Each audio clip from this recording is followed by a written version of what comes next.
seconds. I'm gonna let everybody know I'm live.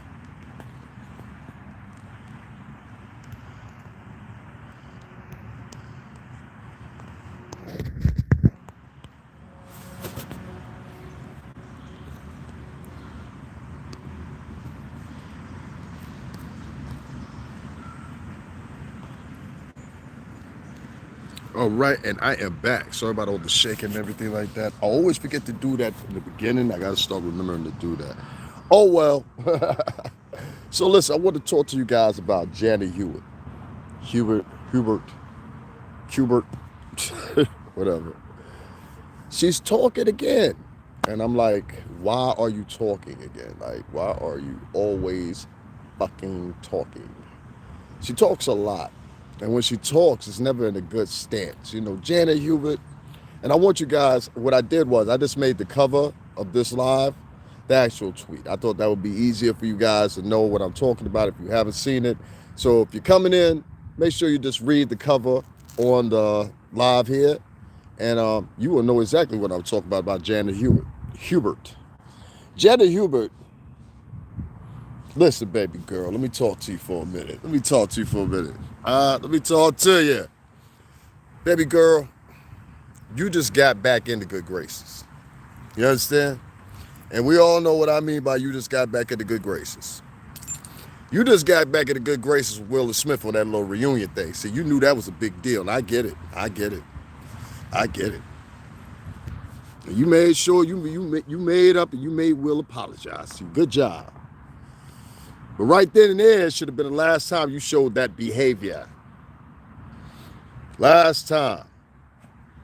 You don't need no tweets, no Instagram posts in a derogatory fashion, anything else from you for at least 10 years. You 65. 65 now. 65. This the twilight years now, Siat Viv. What made it even more corny was included in the tweet that you put out. You put, I don't know if you want to call it a video clip, video short, or whatever of yourself in it. And I'm like, yo, what the fuck? Who does that?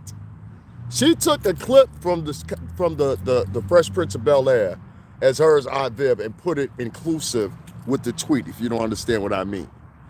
And I like this broad is off her motherfucking chain right now. Like, she is really feeling herself.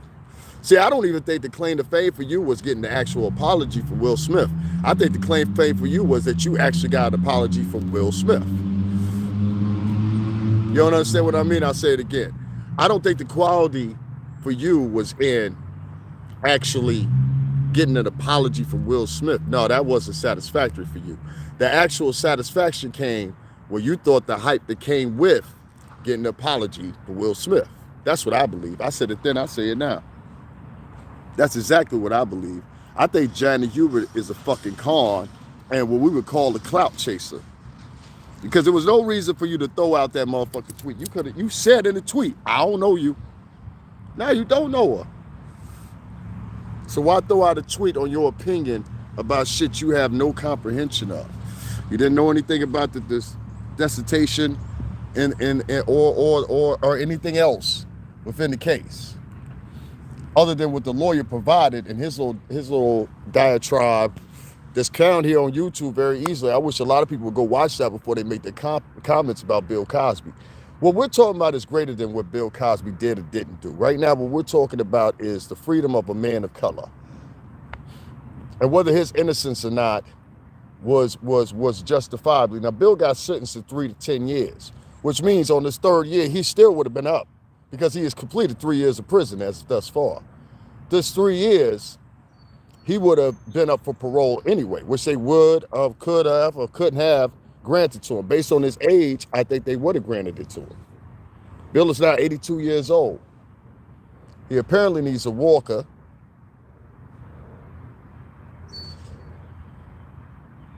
He needs assistance.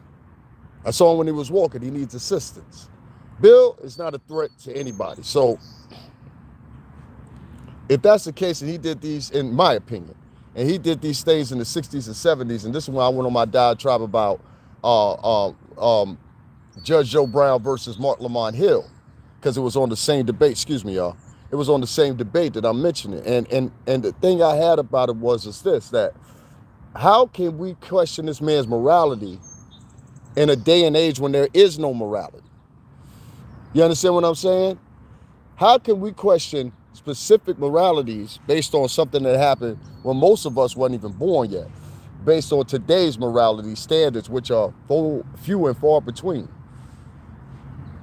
It's only what we collectively nowadays say as a culture what is right or wrong. And we pointed out by our tweets, our YouTube posts and shit like that. So that's the scale of morality now for us as a culture. And I'm talking about American culture. I'm not even talking about black or Latin culture. I'm talking about American culture right there. That's American culture. Taught and fed to us more and more each day via the internet. Best believe all of us are in the matrix, whether you believe it or not. And if you are even Morpheus still had to come into the matrix to free others. Figure that shit out. A lot of y'all talk about a paradigm within which you live, and to many of your satisfaction, and to many of y'all's regard, y'all are rebels, but you're not the person with the escape key, you know? This way out, fellas, you know, ladies. Bill Cosby, I truly, definitely, and honestly believe, this is orange juice, by the way, for motherfuckers start doing that shit. Orange juice. I eat very healthy when I can. I've always been like that.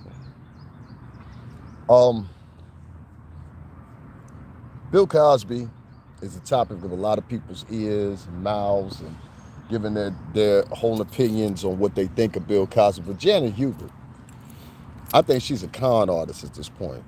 She's 65. She feels like she done lost the best years it could have been. Those are the best years at 45 through 60 for your career. 45 through 60. Ask Will Smith. I'm sure Benny Medina and all of them told him that at one time. Don't worry about now. When you're about 40, 45 through 60, that's when you're going to make your real money. Except times have changed and it dwindled down about 5 years to 35 for Will. But if you look at Will Smith's movies, the bulk of his movies where he made his real money was through the ages of 35 to now at 50. 51, I think he is now. So Will Smith, he knows. And Janet Hubert knows because she's a seasoned actress, a trained actress, a Juilliard. There's not many of them. Juilliard graduate. Yes. And I understand the desperation, but you should not have put out this tweet going against Felicia Rashad. And Felicia Rashad shouldn't have to backtrack on what she says, and she's been supporting Bill, notably why. If you can understand why Camille Cosby would support Bill Cosby, you never said anything to her, then you can understandably understand why the woman that played his wife on TV would do the same. You know what I'm saying? And it seems to believe somewhere or another, excuse me guys, it seems to believe somehow or another from my judging, that I think that Janet Hubert is a con artist to a certain extent. You know? You didn't really get anybody to rally behind this tweet. And the only reason people are talking about it is because who you are. That's it. Who you are and the past confusion that you had. And the only thing you did, Janet Hubert, is you made it public, but remember, which they'll bring up sooner or later. I'm just on top of it quicker than they are, or will admit it anyway. Janet Hubert is going to get compared to the Will Smith thing. It's going to come about. And you're going to see it come on the conversation, and people are going to ask questions, and they're going to be like, oh, why did Janet Hubert say that again?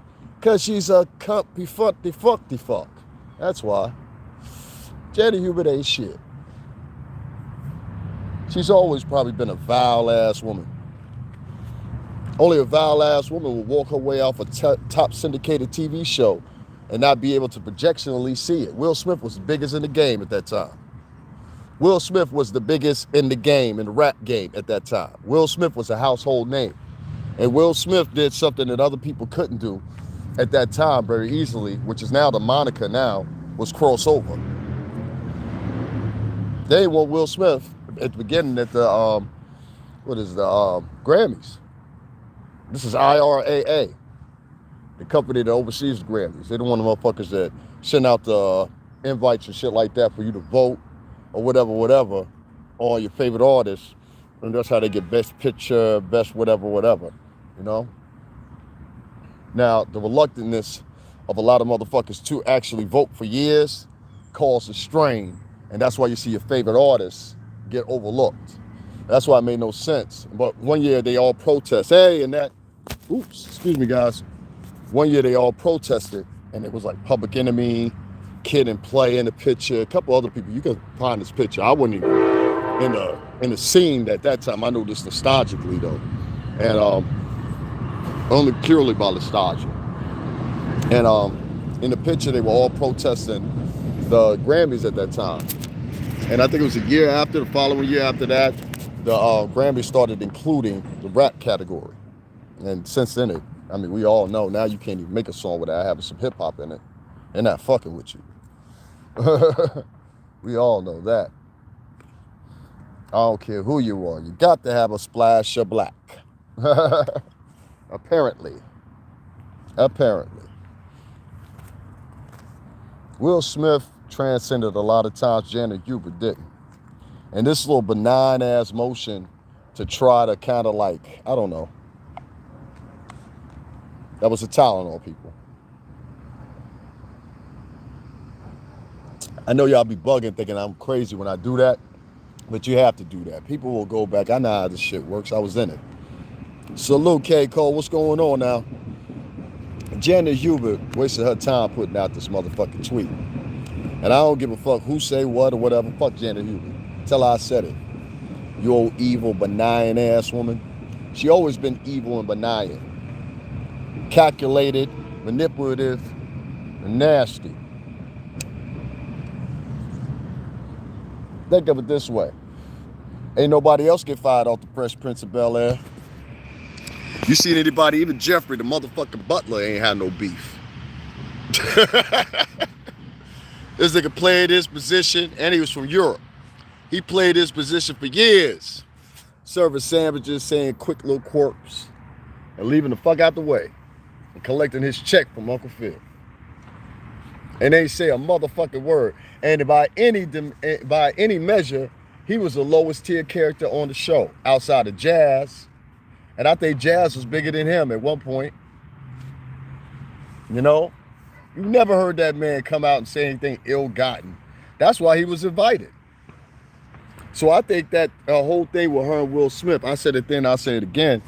I think that whole thing was just a ploy to get her that moment. She needed that moment for her legacy. And if she didn't have that moment for her legacy, and what I mean by that is her long end game. Like, it's over now. At 65, whatever you're doing. Whatever you haven't done, some of it can still get accomplished. But at 65, shit, you ain't been trying to work towards nothing. Now, we're almost 20 years later when she was on the Fresh Prince of Bel-Air, right? And Janet Hubert hasn't really been seen until then. And that's what brought her back, that discussion. There ain't nothing wrong with that. I can see why she would feel the way she would feel, about certain shit in that. But at the same time, it's like Janet Hubert, at the same measure, went on about that for years. And I was like, why this chick ain't put that in it? Well, could it be stained because some of the shit you do and some of the shit you say, you kind of provoke it, Janet Hubert?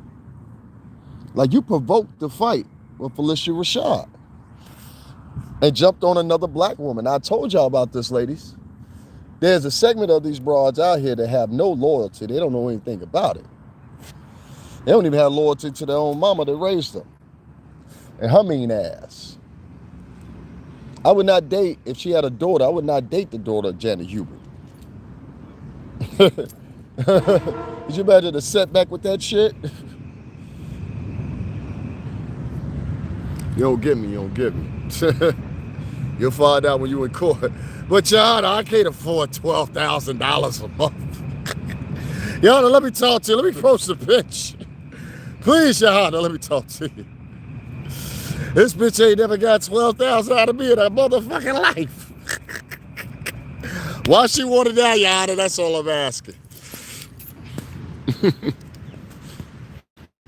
She ain't ever got 12,000 out of me in her life the whole time I was with her. Now she want 12 a month. 12,000 a month. Fuck out of here. You better run. You mean any chick like Janet Hubert, and she got a daughter, a niece, or somebody close to her, you better run. Because that ain't gonna work out for you. That ain't gonna work out for you in the end. And ladies, if Janet Hubert got a son, you better get away from that nigga too, because you're gonna have a crazy ass mother-in-law. That bitch gonna be all up in y'all business in your pockets. You got acting gigs. You slick willy ass old school broad. See, what came out of Janet Hubert was where she was really from. That wasn't Gilliard or anything to make moves like that. No. That was the slick ass chick of where she was from come up out of. That's what got her there. To Juilliard and all that shit. See, Janet Hubert probably always been a slick willy ass chick like that. You know what I'm saying? I think she's born in what? 19 what? 50 something, 40 something, what was it, like 45, 47, something, or some shit like that. Because she just turned 65 just recently. So, yeah, like 40 something. She from a time when they had them slick willy ass cats like that. You know what I mean? So I don't trust Janet Hubert. I don't trust this admission of her empathy. I think that this whole transmission of empathy is just a ploy, and people are rolling along with it because they see major networks rolling along with it. So now they're all saying, oh my God, but what about, who the fuck is Bill Cosby? Y'all want this for symbolism. Who the fuck is Bill Cosby attacking at 82? This motherfucker can't even walk right. Huh? Y'all seen Bill walking? Keep in mind, Bill was walking around the motherfucking prison like that. Motherfuckers weren't worried about that. You weren't worried, is Bill all right? Has he been getting his medicine? Is Bill all right? They gonna let him out anytime soon? Is Bill all right? Name me one podcaster between the months of last year till right now that says something about that in the name of Bill Cosby, and leave it in the comments after this. Leave that motherfucking blogger. I want to salute him personally. I will personally, that was talking about Bill Cosby between the time, before the time he got released, the day before he got released. Now fuck that. A week before he got released, because it was a speculation story. So let's say 2 weeks before he got released and a year and a half back. Show me one vlogger that was talking about that shit, and I will salute him right here on this. I will make a 1 minute motherfucking video saluting him for having the gumption and the honesty to tackle the situation at that time when others wouldn't, because other people weren't. All right? Other people weren't. They didn't give a shit about Bill Cosby. Let's keep it a buck. You thought Bill Cosby was going to die in jail, so why say something about it now? Janet Hubert, when you was on motherfucking Will Smith's reunion show, and he was giving you that big hug, and you had that fake-ass actress cry afterwards and looked in his eyes and said, Will, I'm sorry. You did that for the camera. You know what I'm saying? I know Will walked out the room. He said, all right, now get this bitch the fuck up on out of here. Huh? Janet, get the fuck up on out of here. Janet, get your ass the fuck up on out the set right now. Security. Security. Security. Please get her off this set. Janet Hubert ain't shit. And putting out this fucking tweet makes her more not shit. All right? You added on to the pile of people that were already attacking Felicia Rashad unjustifiably, without noticeability of the fact that, of course, this woman would. If you attack Felicia Rashad, who played Bill Cosby's wife for umpteen years on a syndicated show that was historical until this trial began, if you do that, which took away a lot too, you took away a lot of faith when you took away that show. When you took away that show, you took away a lot of faith. See, a person's faith is deduced by situations and tolerances for situations that normally they wouldn't take upon.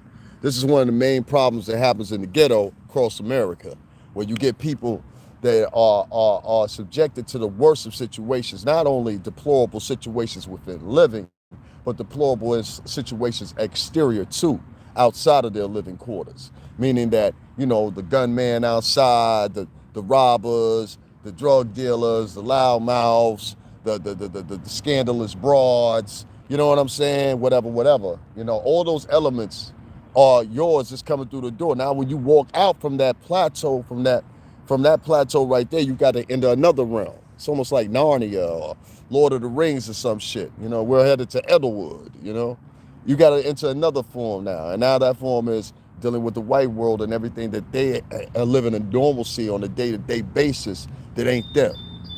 You understand what I'm saying? So it's a very complicated system that you have to narrate yourself to try to get through.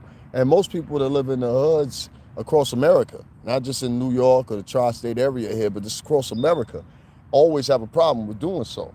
It's a clever trick that you have to assimilate to. And purposely, I would say this, you have to be born around it to totally understand it. That's one of the, I guess, the good things about me. I was raised around mostly white people, and specifically Italians and Greeks.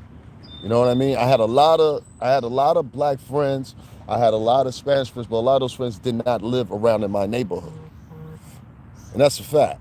You know what I mean? They'll tell you that. I've had people come on my podcast and say that. You know? So, and when I say that, I mean, not to say it braggadociously or to try impact some type of like, I'm better than you shit. It's a different experience collectively for your subconscious. It has nothing to do with money. It has the very least to do with money. Shit, most of our neighbors were fucking in debt. This is when you see the hood booger ways of today start to saturate themselves into media. And it was one of the biggest problems that we had, because when they took that Cosby Show away, to me personally, I think that it showed that generation that was raising kids at that time, but damn, they take away the Cosby Show, what the fuck? Now you gotta remember, this is at a day, at a very important time, because a 14-year-old at that time is now 17. You know what I mean? A 15-year-old is now 18. A 16-year-old at that time that was grasping onto that last bit of their reality youth, hey, Star Pepper, was now 19 years old.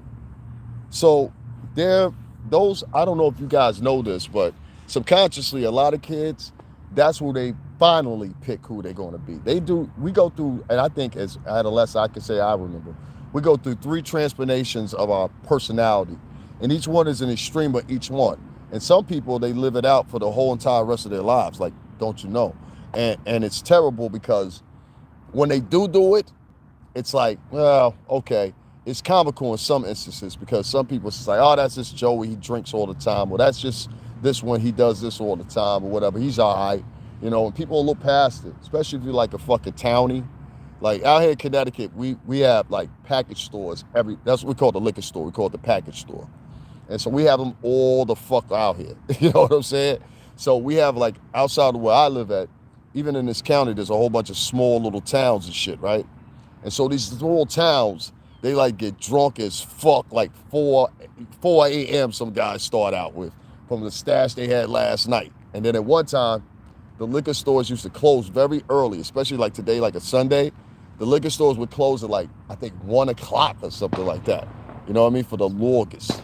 Then they upped it up to, I think it was 2 or 3. Then after that, it finally went to like 6 o'clock. I think this as recently as before I left here to go back to New York. So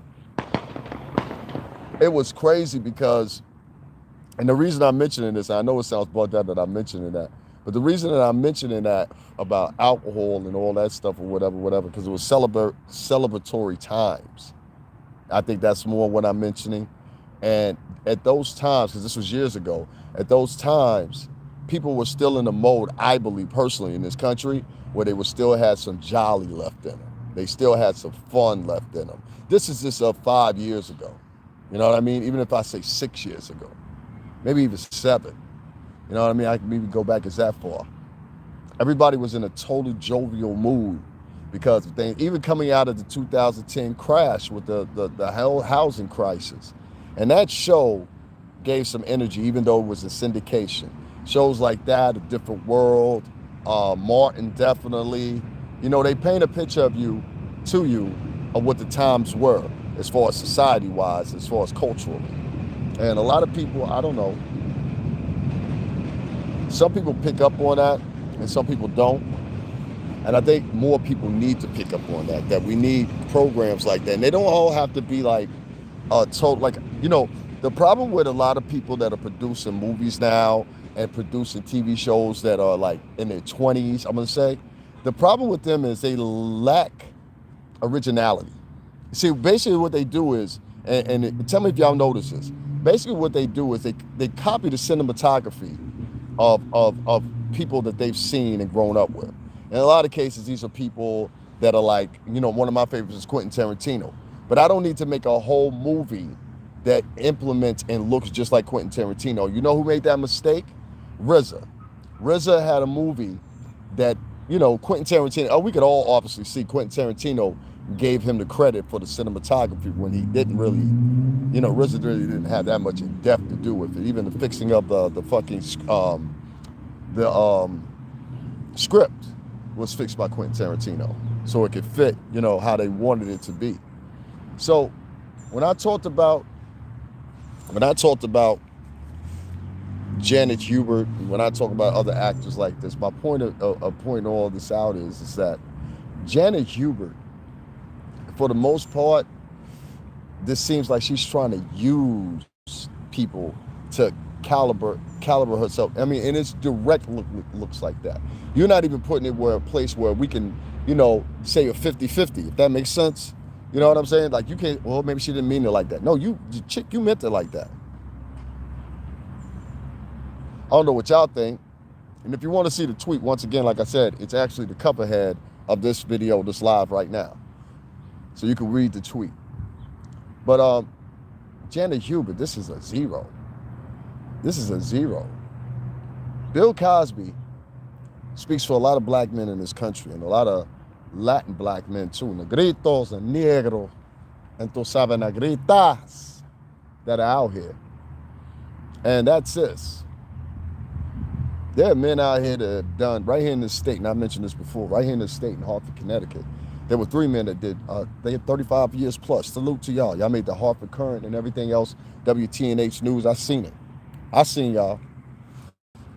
And they made the paper, and it was unfortunate because, these men spent 35 plus years in jail for a crime they didn't commit. And at the time, these DNAs and everything else that they use in investigation proceedings nowadays wasn't available. They weren't available. So basically, it's going off the credibility of a witness. That's what they call it to this day. Credibility of the witness has been jeopardized, the credibility of the witness, or let's spin in the credibility witness. That means somebody could testify for your credibility, like your mother, aunt, school teacher, somebody like that, who's not with you on a day-to-day basis, but knows you from your reputation previously. Credibility comes into question when we talk about somebody like Janet Hubert, because of pure simple fact, Janet Hubert has not made she hasn't made the distinct possibility to herself that, hey, I might not be remembered the way I want to be remembered. And baby girl, what you head to is you're going to be known for more of the controversy than more of being an actress at this point. Nobody's checking for your acting skills. They're checking to see who's this loudmouth ass chick. Now, Tyler Perry might come pick you up for a supporting role. He tends to do shit like that. I reached out to Tyler. I'm going to start doing that. I'm telling you guys, I'm going to start reaching out to these big name people, and I'm going to be like, because nobody donates to me, anymore from all the traffic that I've had on my page and people just doing all kinds of crazy shit, but it's all good. Janet Hubert, you're doing this for a whole different reason. You're doing this to get some kind of like attention. And Tyler Perry might pick you up. One of them low-end directors might pick you up. I really think at this point, you need to do horror movies. That's what I think. How many of y'all think y'all can see Janet Hubert in a horror movie? Playing a demented ass chick. Not even a horror movie, a thriller. I would like to see Janet Hubert's character. See, we're not going to see him just bash her. I'm going to tell you, Janet Hubert, what I would want to see out of her. I want to see a character of Janet Hubert there's a demented maybe owner of some property or something like that, and so people are taking over ownership of her property through a bid or a sale or something like that because she failed to pay the mortgage. So she terrorizes the new owners by chasing them around the house and watching what they do and shit like that or whatever. But in very crazy ways. Like she's hiding behind a board that she built in the house. She's had the house for a long time. Like that's a good premise for a movie. I would like to see Janet Hubert as something like that. I think the way she sees herself projected and projects herself as an actress, that is a thing of the old. And I understand what you're doing, but there's a place for that. And now you have to start playing characters that are in your age range. And I think that vicious, nasty, narcissistic motherfucker is who you really are inside anyway. And I think you should play on that. I really honestly think that Janet Hubert should play on that. I don't know what you guys think. If you agree to type in, let me know. I don't know. But that's what I think. I think Janet Hubert made a mistake by shitting out this tweet. Is it going to haunt her? Absolutely. They're already having a field day with it. I saw NBC ran something, MSNBC ran something. I saw a couple vloggers. I'm waiting for the Young Turks to get a touch of it. A couple other people they're weighing on. They've been talking about Bill for a minute here. The man's 82 years old. He is not a threat to anybody. The motherfucker can barely walk. He needs assistance walking at 82 years old. He has spent the 3 previous years in prison. Bill Cosby, for the best part, going to be watching cable TV for the next couple of years or however long Jesus Christ allows him to be here. Now, I know all these vloggers have their own personal opinions, specifically female vloggers, because you're in the symbiotic tone of the whole conversation and semblance. But I'm not. I think this is a bad semblance and a bad message that you're sending. And I know what a lot of you are attempting to do. You're trying to send a message to white Americans that, no, we don't tolerate this too. And I'm going to tell you the answer to that. See, there's a lot of advocacies you can pick up. There's a lot of advocacies you can adapt. But one of the advocacies that you need to adapt, and I don't care how anybody feels, is picking through your own. It is time to go to harvest. When you plant seeds, see, you have to go to harvest after that. You have to pick out fruits or vegetables or whatever you chose to plant. And what you have to do is you have to harvest through all those things and pick them. And after you pick them, you have to separate what is spoiled fruit, damaged fruit, fruit that might have flies or something like that beginning in, and fruit that animals or insects might have laid eggs in.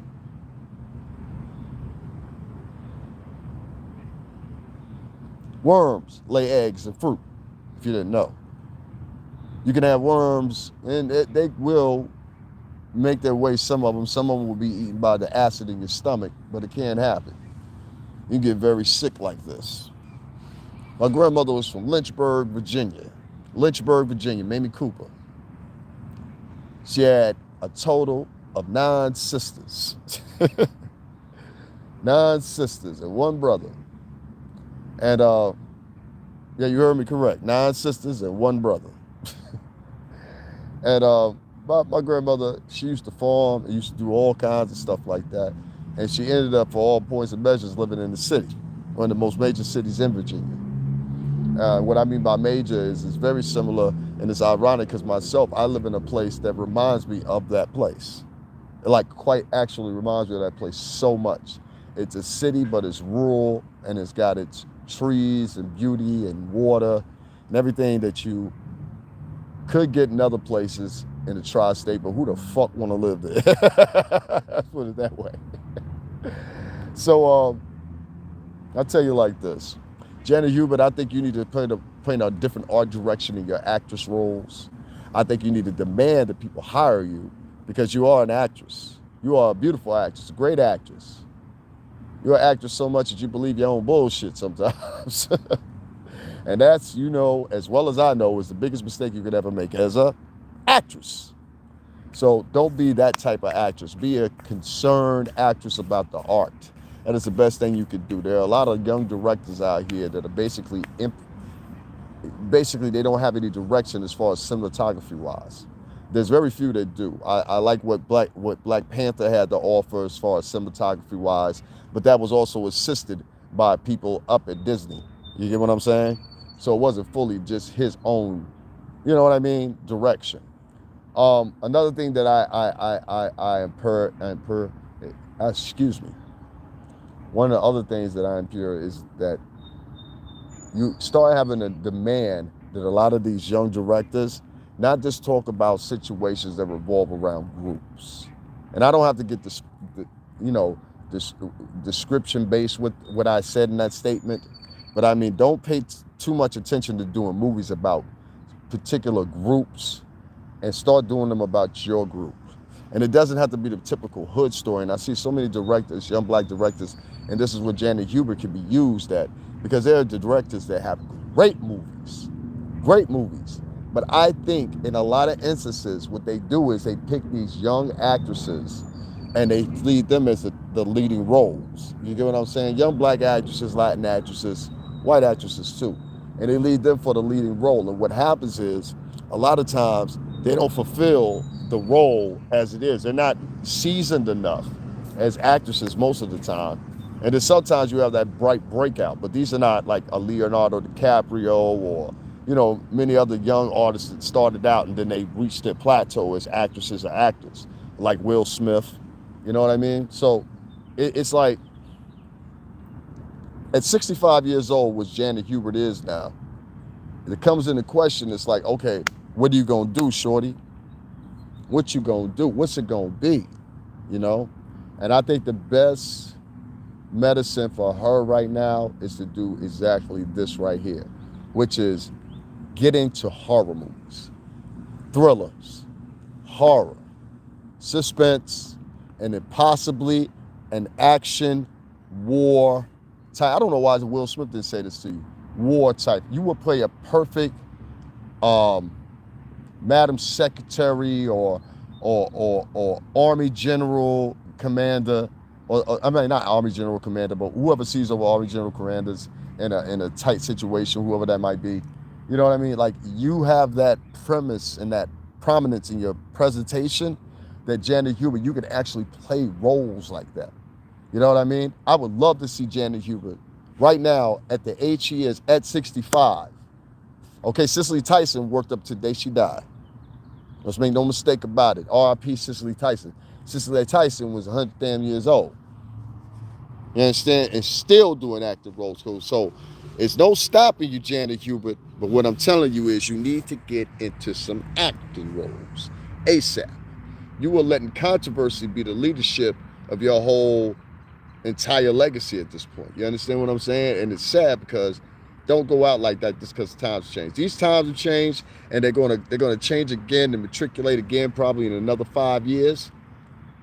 And you should be here because you'll understand that this whole thing was just a passing moment. That's what a lot of people forgot in the industry, because this moment has lasted so long. I'm talking about music industry and film industry, is that this is just a passing moment. A medical drama type show, that's another suggestion right there, you see? So, you know, that's what you need to be doing Q&As about, Janet Hubert. Start putting up some shit on those questions that you could put up on Twitter instead of tweeting out shit and shit. Put up those questions. What acting roles would my fans like to see me in? And I guarantee you, somewhere along the line, put in there horror, drama. I don't think you should do any more drama or serious roles. I think you should train yourself to starting to fit niches. I don't know if many of y'all ever watched American Horror Story, right? Any of y'all watch American Horror Story? Well, American Horror Story comes on AMC. I watched up to season, I think it was 7, which was The Hotel. And that was the one with Lady Gaga in it, which was this crazy. But Angela Bassett has played in every last one of these single different entities that they produce as a series. And the series itself, if y'all not familiar with American Horror Story, what they do on the show is they have the same actors and actresses, give or take. They'll add one person, take one person away, add one person, take one person away for a season. But you always are presented with the same actors for the most part, all right? Angela Dixon and a whole bunch of like seasoned actresses on the show, including Angela Bassett, who's one of them. Angela Bassett is also in her 60s now. You know what I mean? Look, all right. I'm ready for season 10. I got to get caught up on the 80s one. I got to get caught up. I didn't like the one. I watched the one that was in the house. I forgot what that one was. And it was kind of meant to be kind of like the 80s or something like that, too. And I think that was the one with the witch or whatever when they went back to Roanoke, the county of Roanoke. I think that's what it was. I watched that one partially. But I might do that later on today because I'm not going anywhere. I might start watching some American Horror Story. I got to get caught up on The Walking Dead. Y'all got to remember, I've been homeless for 8 months. So this is the first time I've been able to sit down for a minute. I don't make no plans with that. I don't care. You know, if you care, Cash App $STRINGERBELL80 because I can use every dime I get. I pay a rent now. You know what I mean? Partially. And so it's like it's a struggle. It's a struggle right now. Back to Angela Hubert and her acting roles things. I'm gonna tell y'all straight up and down. Jeanette Hubert could be like many of the actresses that I was just mentioning. She needs to transcend because that show, American Horror Story, is what it is.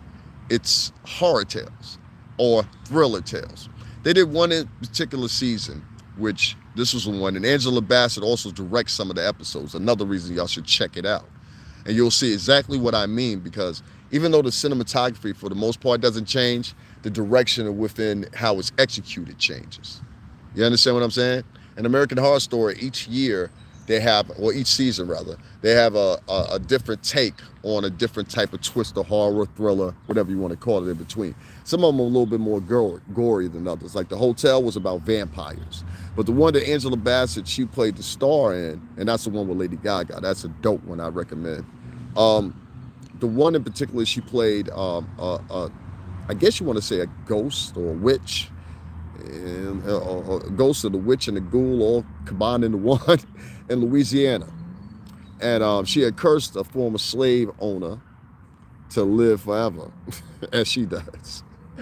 And it was funny how she just tortured her every day, just tortured her. And it was the same torture that, these same slave masters inflicted on their slaves at one time. Not all unilaterally. Some slave masters were good slave masters. Nevertheless, under the decree of England, you were still a slave master and they despised it. That's one thing that people live out of that conversation, that, and just talking about that just gradually. Out of the whole slave trade, England was the last to get involved. It was actually the Spaniards and the Portuguese. Right in New London, Connecticut, they have where, what's the name of that ship? The Amistad. And the Amistad actually landed in New London, Connecticut. Right here in Connecticut. The Amistad, y'all seen the movie, I'm sure. And they had a trial in New Haven, Connecticut. All right? Which is where Yale University is. Go Yale. So it's funny enough that we are now sitting under a shadow of seeing TV shows like this and movies like this and everything else. But this particular one that Angela Bassett did, I think it was one of the best episodes of American Horror Story there was. That one, and the next one I would put in content with that was The Asylum. I think that was a wake-up call to how a lot of these asylums, and exactly what you're seeing in Canada right now. I don't know if you guys know this or not, but in Canada, right, there were some graves dug up. All right? And these graves were dug up and they contained all these indigenous children, which no one knows how they got there, how they died. I think further preservation and an update on from a mortician or whoever's going to play the part here will, definitely give the decision on where this is coming from, right? We don't want to take away from that. But they found these children in a school building. Now, in the excavator, when they come to dig out and start building, they look for things like this, burial grounds, anything like that of the sorts, because you could have had a burial ground that was there in the 1600s. There are towns here in Connecticut that have been here since 16-something, okay? And bodies have been excavated and exhumed and moved. My granddaddy was a mortician, which I done told y'all a couple times. It's crazy because, and I'll get back into what I'm saying. It's crazy because out of all these old places, they all have these horror stories. Ed and Lorraine from The Conjuring, that stories that you see, those movies, they're from here in Connecticut. They're from Enfield, which is the north side of the state here. Okay, New Haven County. Yes, Ed and Lorraine are from here in Connecticut. Everybody enjoy your day. Be safe, Davin. I'll catch you rest later. Got you in that. Salute, mama. Ed and Lorraine are from Connecticut and a couple other people from Connecticut. What I'm talking about is, there is a move, and if you've seen what Jordan Peele has done and many other directors have done as far as go with movie directors that are African American or Latin American that have succeeded at the highest potential, then you'll see where the difference is. There was a movie out a little while ago called Slim and something. I forgot what it was. What was that movie? And they were like the Bonnie and Clyde of the 2000 and teens. Y'all remember that one? Bonnie. It was like Slim and something. And the director was Lena or Leela. I think she's part of the LBGT community. Nice girl, though. I watched the interview by her. I always watch the directors that are coming up. I like to check and see what they're doing. American Horror Story is a TV series. Yeah, I know what American Horror Story is, brother. I watch it. It doesn't reenact true murders and massacres, my friend. You guys haven't watched it that often, but it doesn't reenact that. American Horror Story AHS is far and few between. Queen and Slim, that was the name of that movie. Yeah, Queen and Slim. It was like I just couldn't get into it. I tried. But that's what I mean by these flashpoint movies. Isn't enough. And I was like probably 11 or 10. Yeah, I was about like 9, 10, or 11. I think I was around about 9 or something, though. And we went to go see Minister Society. I remember that shit. And that shit was great. I had never seen no shit like that up until then. And it shocked me. And I remember in the story, and I don't know if y'all remember Minister Society, but there was two people we always remember. We didn't remember Kane that much. We remember Kane.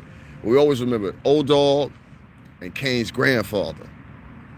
And then the next person I'd say after that we always remember was Wax. That was one played by, what's his name, MC8.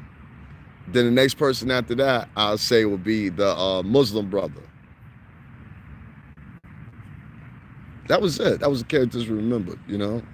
And remember those characters, even though they were secular characters amongst the storyboard or the storyline. We remember those characters because they were memorable because they had the face of that character. And that's what I think Janet Hubert has. I see it in her. And that's what I point out to Angela Bassett. I know I'm going on a little long tirade, but I want, if someone sees this as the right people, and I know the right people watch me, no doubt about that. That's what I said. I'd rather have 200 important motherfuckers watch me than 200,000 unimportant motherfuckers. Any day. That's the new plateau. Y'all don't get that. Y'all still on that old format. That ain't where YouTube is heading to. Y'all gonna see in a minute. I told y'all the first step. Now the second step is, I'll mention it here, okay? So that means if you're watching the video, you better continue watching because you ain't gonna hear this but one time from me. The next plateau that YouTube is taking is that from now on, your views ain't gonna be able to be worth shit. And the whole industry, for that matter of fact, is doing it. And they're not doing it because of you. Oh, no. They're not even doing it to change society. They're doing it to dumb down the size of corporations.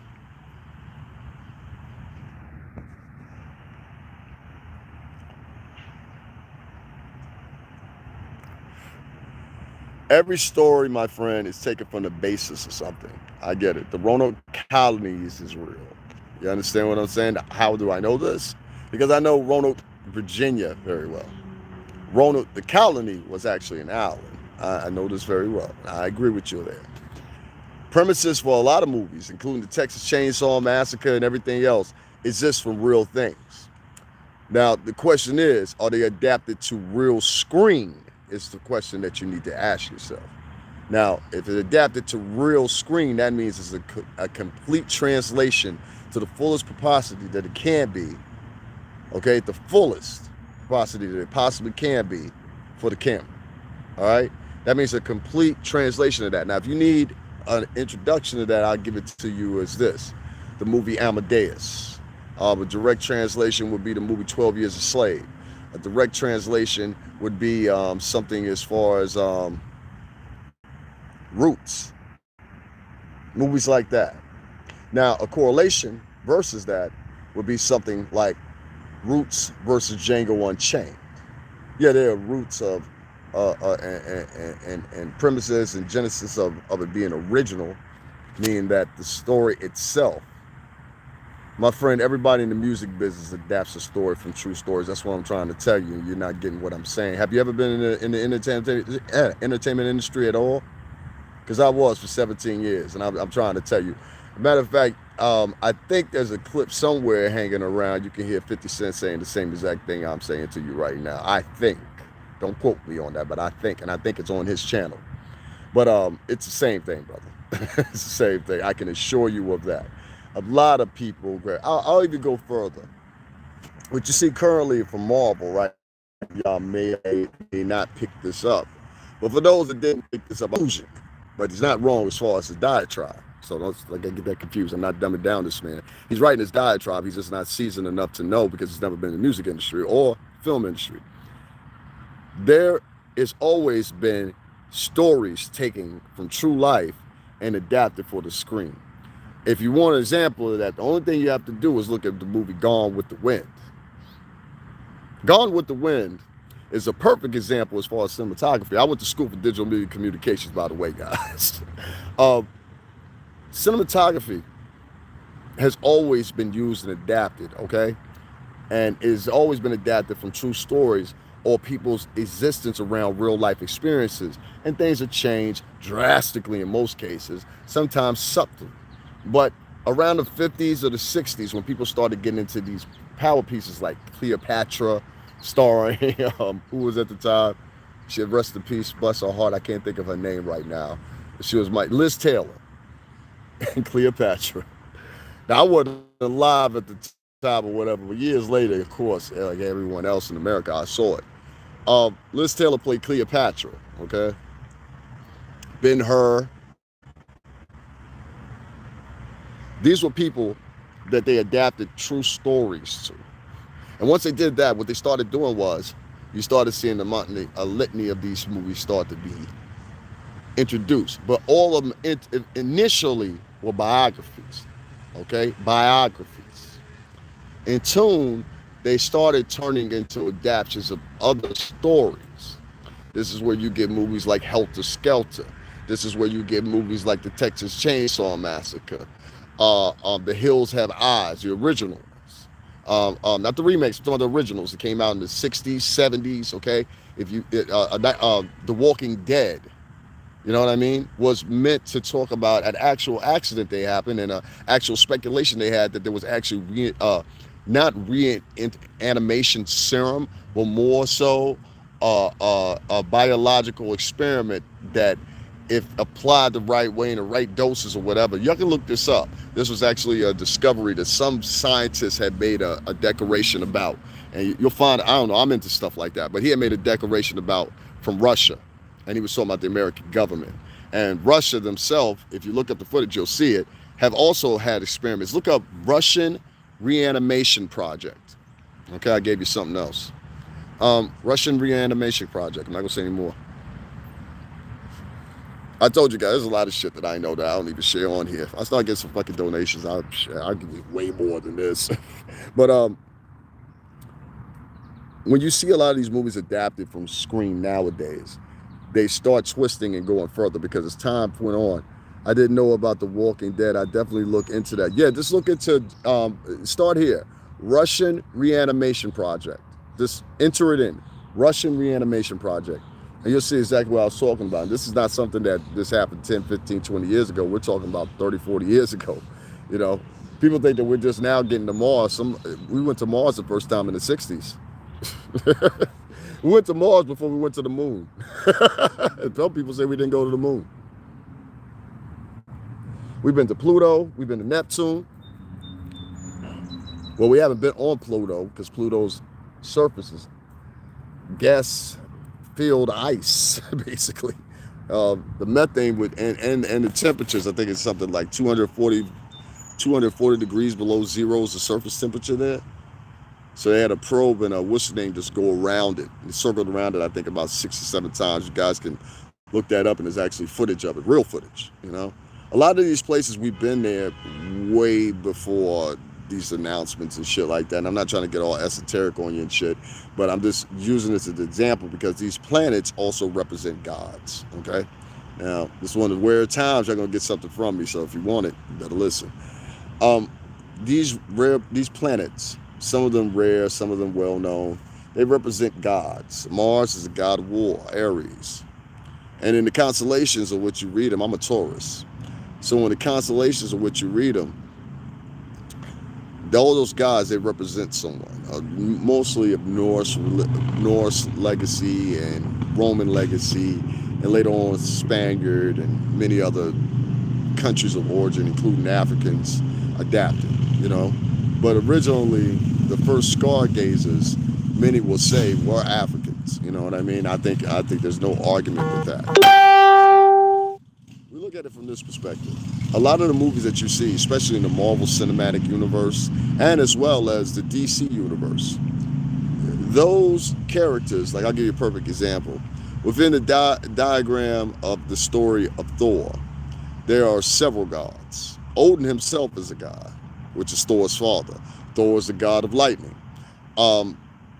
Later on, which they haven't shown him yet, but they probably will sooner or later, is Hercules. Hercules of Norse legacy, you know. So you get these gods, Loki, including Loki, the god of mischief. You know, all these gods are within this I don't know, paradigm of a movie. And within this paradigm of the movie, you see all these gods or whatever, and they'll be represented as protecting the earth. Well, this is Norse mythology. This is Roman mythology and a lot of other mythologies, including Egyptian, all wrapped into one. Thoth, the god of what you would call intellectuals or intellect or knowledge. Thoth, that's spelled I think it's Thoth, Thoth. Y'all can look him up. He was actually depicted in one movie too. I forgot what the name of the movie is. It was about the gods and stuff like that too. He was depicted in a movie, and he was a black dude. And I think it was, I'm pretty sure it was the brother that played Black Panther. I think it was. I'm not sure, but I think it was him. But these gods are now depicted in movies. So there again, you have where the extreme, I think what Brother Baby Esther was talking about, where he was saying that they adapted it into the storyline. I knew exactly what he was talking about. Everybody borrows. That's the quote that, what's the name, 50 Cent said. Everybody borrows. And we all borrow. We all borrow. Even in my music, I borrow, you know. It's necessity. It is the natural order of things, to be quite honest with you. Bach and Beethoven and Mozart, they all learned from artists that came before them. And they studied these artists to also learn their own tone and move on. So, you know. So Janet Hubert, I'll just say this and last. Janet Hubert, I think, is a wonderful artist. I think she's got a lot more potential in her. I think that Janet Hubert needs to definitely adapt herself and go into thriller horror. I think that is her niche. I think she has to look for that. I think she shows it when she shows her frustrations on camera, like she did with what's the name in them. Everybody's saying that you crazy anyway, chick. I love Norse mythology. They did use a lot of the comic books. Yeah, exactly. It's the same thing with the what's the name? Okay, I remember they were trying to reanimate an animal, but definitely look into it. No, and to answer your other one, Cocoa Butter Barbie, yeah, the Russian reanimation situation there was, yeah, they did, but the Chinese have also done it. Let me go further. The Chinese have also done it, and a couple of other different countries have also done it. You know, medical research is very different in other countries because you don't have to go to the extremes of needing so much of permission as you do in the United States of America. You understand?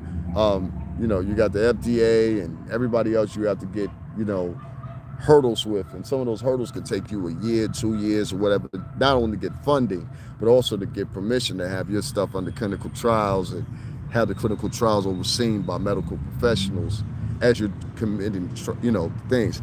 A lot of countries like Russia and everything like that, the government, this is directly itself institutes stuff. You know, they intervene directly.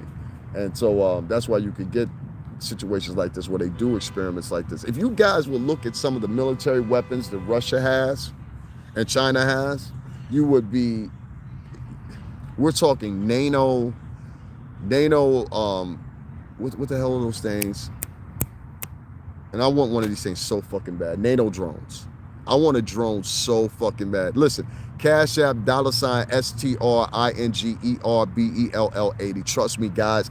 Everything that I buy, I show it and I use it and I show it on this channel. So please donate to that because I really want a fucking drone. I could do so much with that. Not only with the vlogging stuff, but I could do it a lot other shit. Just with equipment. There's so much shit that I can show you guys, and I can show you from a different perspective if I had the equipment. So keep that in mind and my day-to-day. Please keep both of those in mind. But going back into that, that Russian reanimation experiment that I was talking about, their conclusion and end goal was to go into human trials.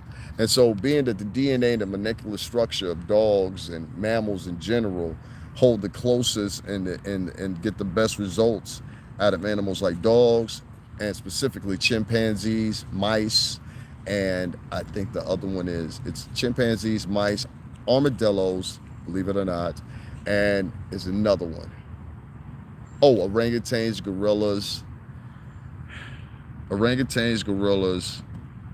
and then there's like 2 more other animals they specifically use.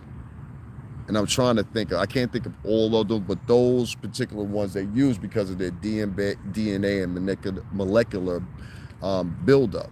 It's similar to humans, and they react as if a human would. So that's why they use those, and that's why you get PETA and all these different people talking about, hey, you can't do this, and showing all these videos, and it's very true. It's not like they're lying, I just think that, in some cases, yeah, I mean, if we're going to advance, these things need to be held accountable for. But yes, there was very well that exists that I mentioned. Yes, it does. And America was being pointed at its hand. A lot of technology, too, that America develops or gets, whether it be the past or currently, they call forfeit on it. They share information with the UN, G7 summits, shit like that. That's the whole purpose for those meetings, and that's a group of 7. They just had that recently where Biden had just went to, usually they have it twice a year.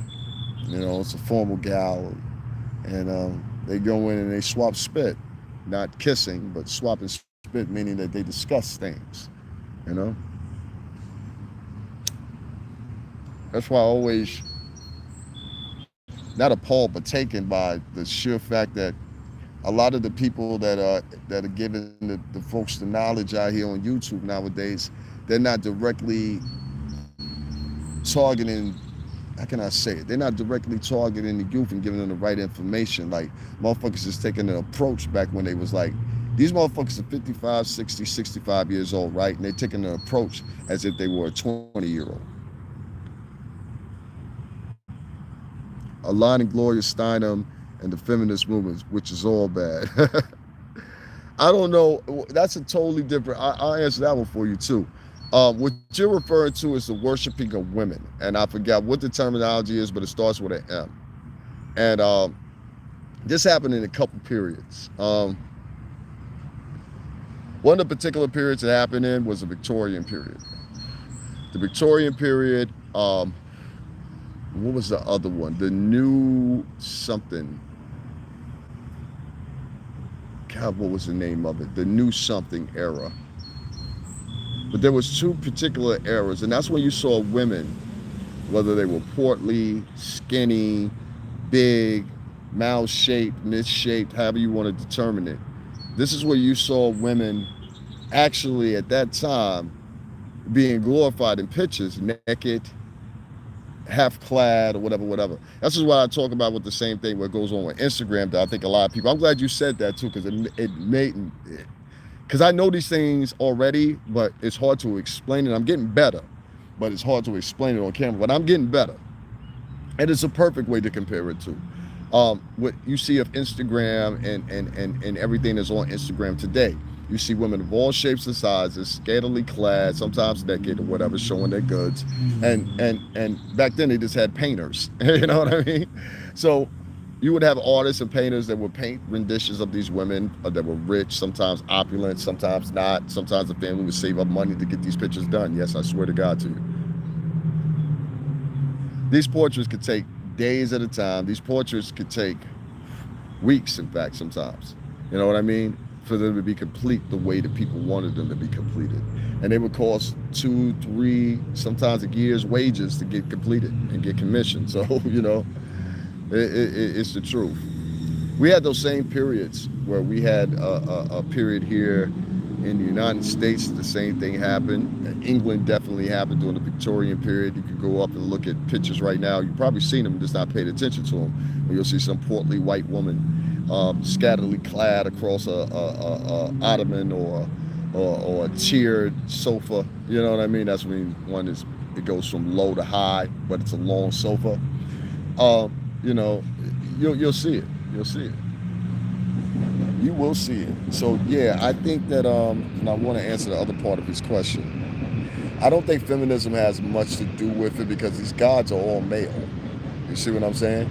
These gods are all male, most of them. Outside of Athena, outside of Serendipity, outside of Venus, who else? There's another three, and I'm trying to think who the name of the other three. If you guys know who the other three are, put them in. But there are definitely more male gods than there are female gods. I know of Venus. I know of Serendipity. I know of, and I'm trying to think who else is. There's somebody else too. Serendipity. Can somebody type it in if y'all know what it is? I just can't think off the top of my head. I said Venus. I said Serendipity. I said, and I just said a name. It's another. There's 3 other ones, but there's definitely more male. So it doesn't align quite with, in my opinion, it doesn't align quite with that.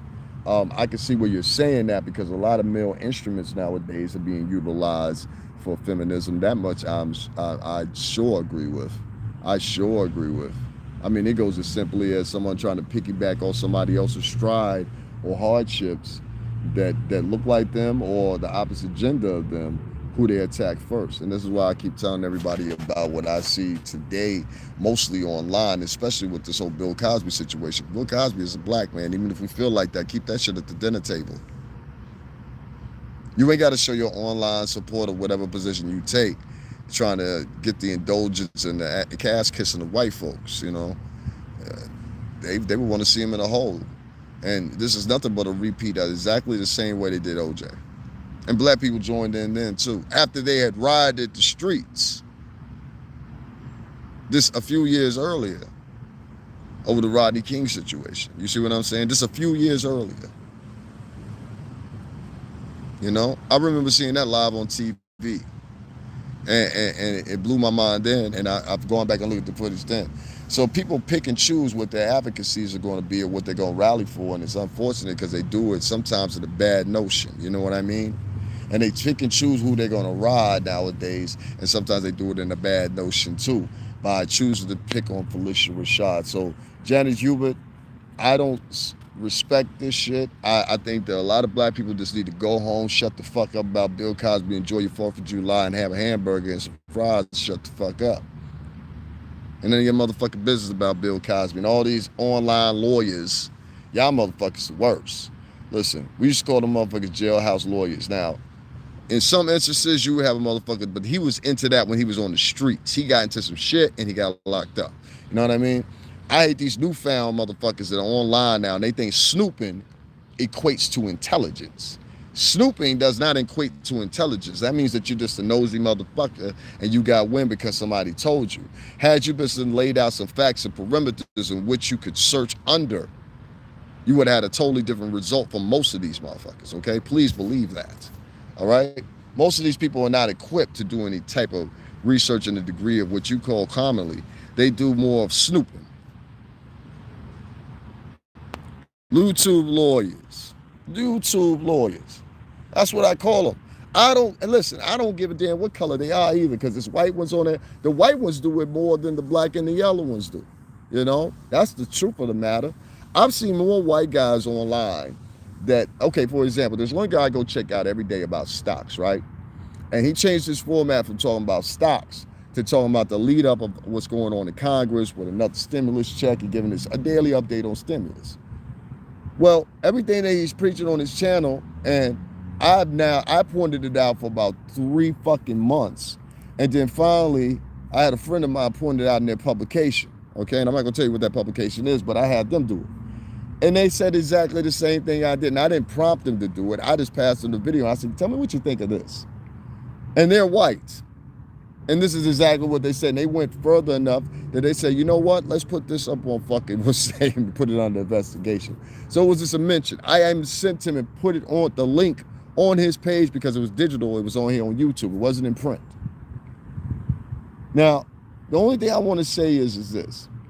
There are these YouTube lawyers that are on here that tell you what's good for your life, how you can do it like this or whatever, whatever. And when you look really into them, they ain't nothing but motherfucking ambulance chasers at the best. Y'all know what an ambulance chaser is? That's the term we use in New York, or in the tri-state really, but you know what an ambulance chaser is? An ambulance chaser is a motherfucker that sits around and he'll wait at the courthouse or he'll wait at the hospital and see if anybody's been injured and y'all filling the rest. You know what I'm saying?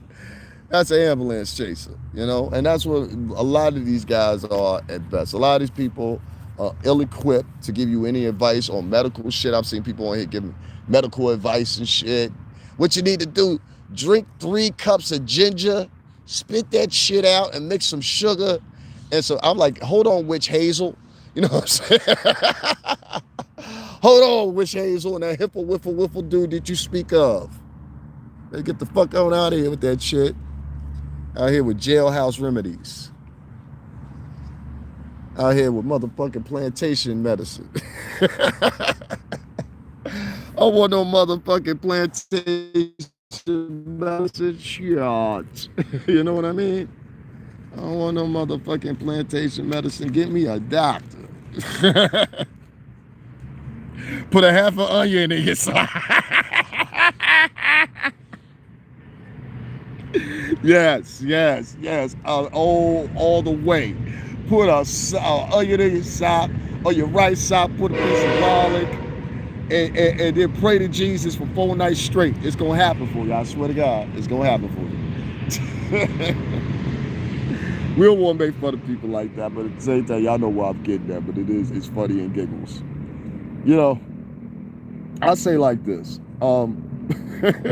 Make me laugh so damn hard. And put a half a cucumber on your eye. You gonna be all right. I broke my leg. That's how I look.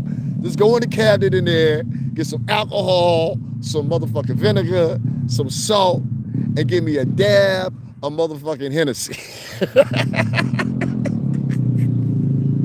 What you eat the Hennessy for? I understand everything else. The Hennessy for you, motherfuckers. This shit gonna hurt.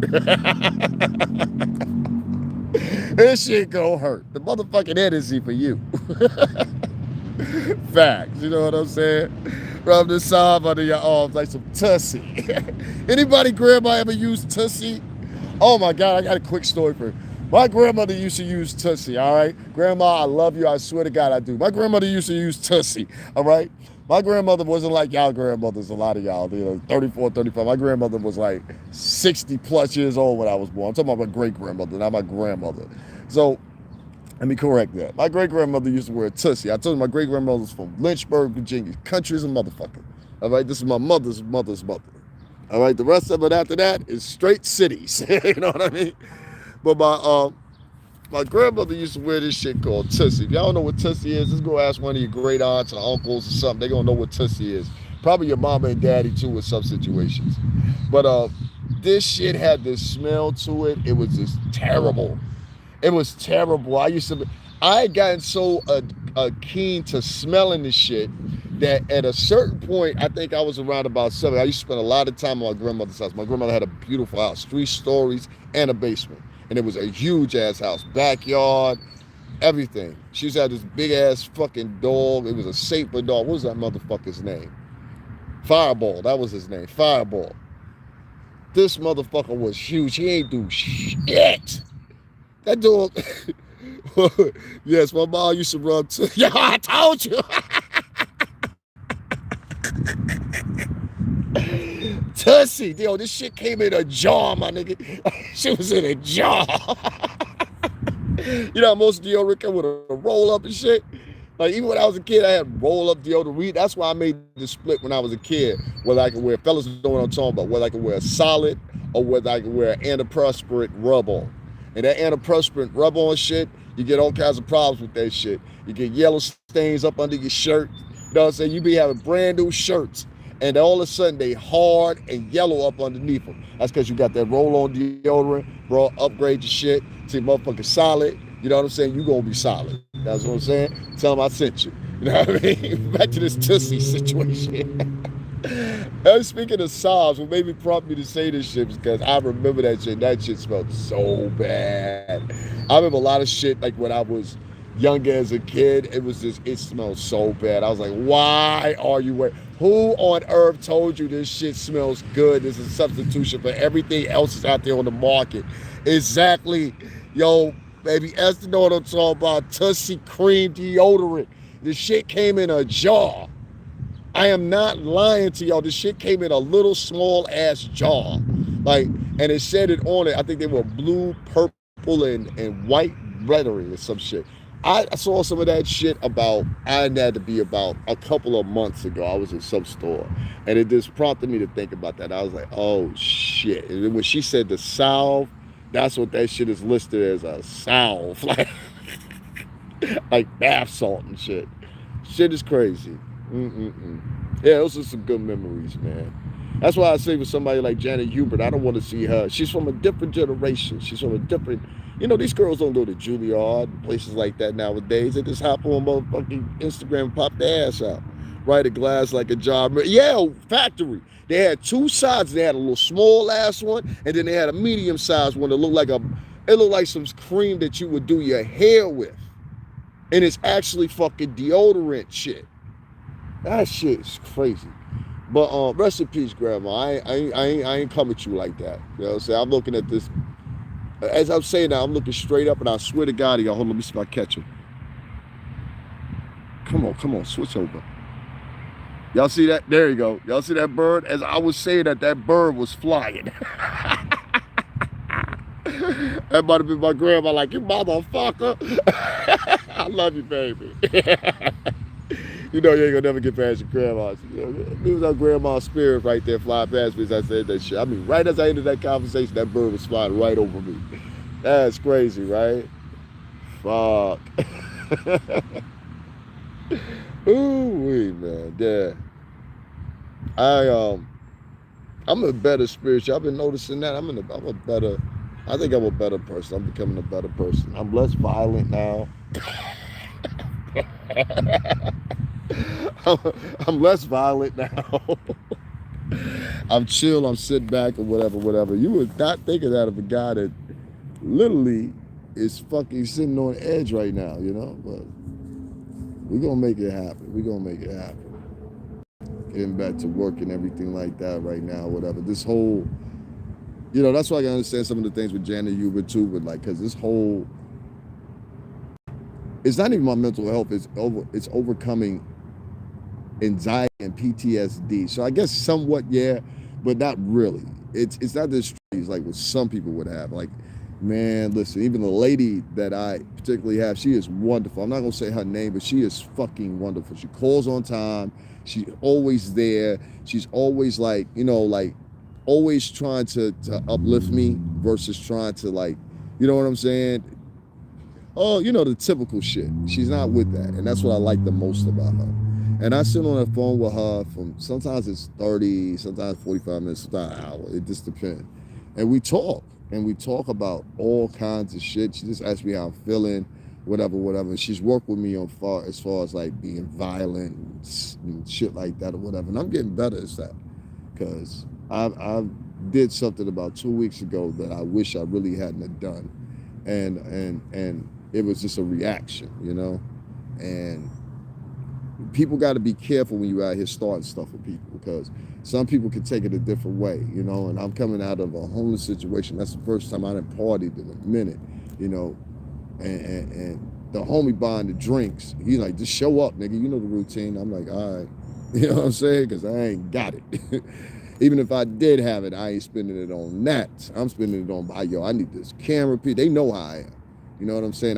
My friends, they know how I am. I prioritize my money real fucking good. Because even those donations I did get, I made that shit stretch. What happened with me is when I moved in here, I had to pay. You know, you got to pay to play. That's how it is. And so that donation money went, coupled that with it costing $10 damn near to get something to eat nowadays. Everything is so fucking high now. Even going to the grocery store, I gotta, all right, I can make something out of this, you know, ass moments and shit. So, you know, I need money to just do things. You know what I'm saying? I can bring y'all a whole nother quality that these niggas don't even offer on YouTube. That's a fact. And more info, you know? There's a whole bunch of things I would spend hours. Like I told everybody, and I think I'm pretty consistent, because I told everybody when I was at the peak of my shit, I said, even when I start getting better, which I am in a better situation now, but I said, even when I start getting better, I'm gonna keep on doing this. Like, you know what I mean? It's not all about, and I think I kept my word with that. But it's like, man, I have people sometimes, like I was mentioning about that one person. It was like 6 or 7 of them I just recently deleted too. That would come on here and they'd be like, yo, we gonna donate to you, nigga. Nigga, it's been like 5 months, man. Like, fuck, if you gonna do something, do something. If you just wanna come and check me out, hold on one second, y'all. Ambulance going by. Damn that shit out.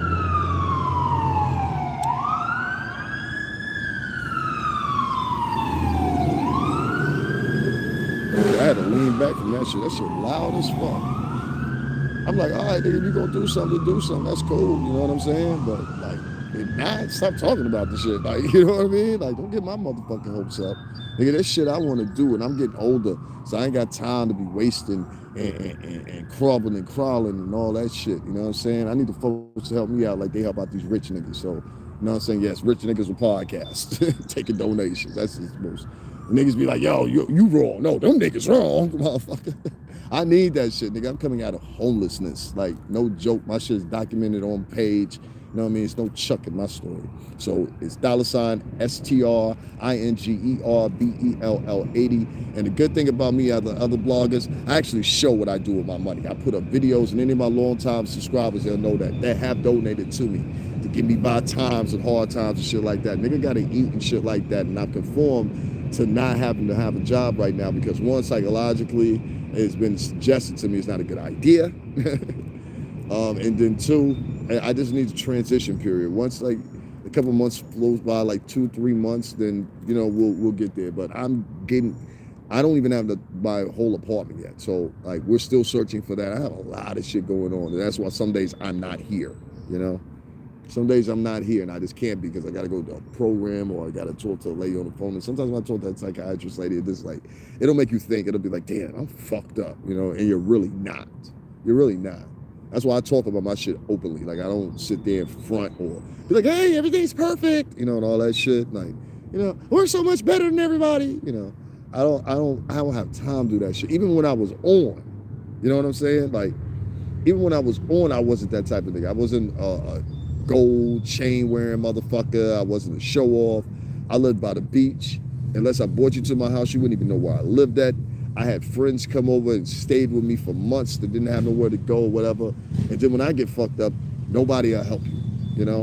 And what it specifically bothers me the most is my own won't help me. I'm happy I can have Latin, you know what I'm saying? And both ends of both, man. Black or Latin people, they just say, yo, you go do this, they just do that. No, nigga, I got some issues, like, you know what I mean? Like, I'm violent, and I strike out at people, you know what I mean? And I'm gonna hurt somebody, and I don't want to do that. So, you know, I'm not a 2-time felon, y'all. Y'all don't know that. Outside that bad boy shit and all that shit, I was in the streets before I got with the bad boy niggas, with niggas from Mount Vernon, factory. You know what I mean? So it's ironic as hell that I turn around and end up rocking with a nigga from Mount Vernon a second time. You know what I'm saying? Shout out to Macho, shout out to Albertisto, shout out to Young Fat, 3rd Avenue. You know what I'm saying? All that. Pathmark, where you at? You know what I'm saying? That's a fact. My whole crew from 241st and 3rd Avenue and all that. Shout out to Showboat, Little, Bathgate, you know what I mean? Factory.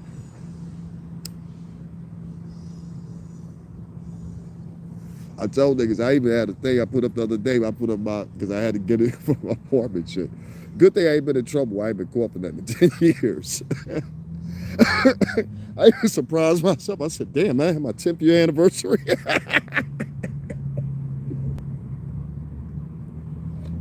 My first arrest, though, was when I was 14. I had caught with a pistol.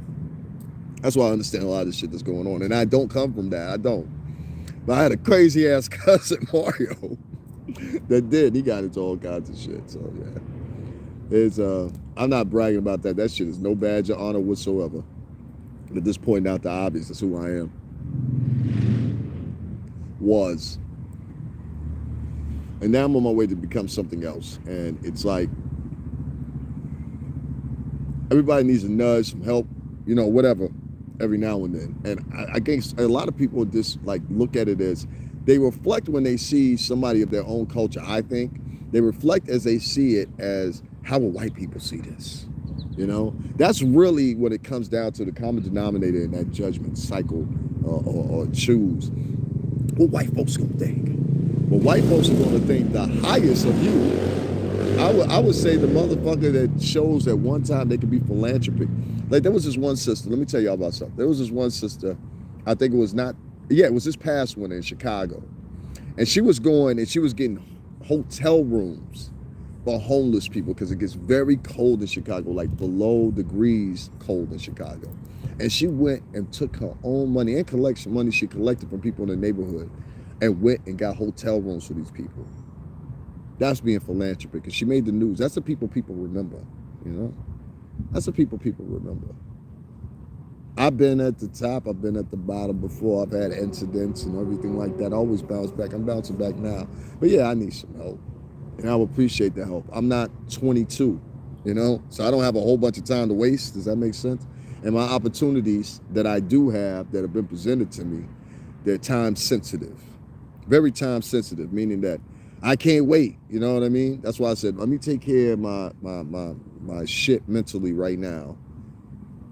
This is a plan. Before I get into any job environment, whether it be the industry or whether it be regular, I need to take care of my mental health situation. You know what I'm saying? As far as like me lashing out, being violent and shit like that. And you know what I mean? Like, I'm a different type of violent. Like, I know I look like a cute little bunny rabbit, right?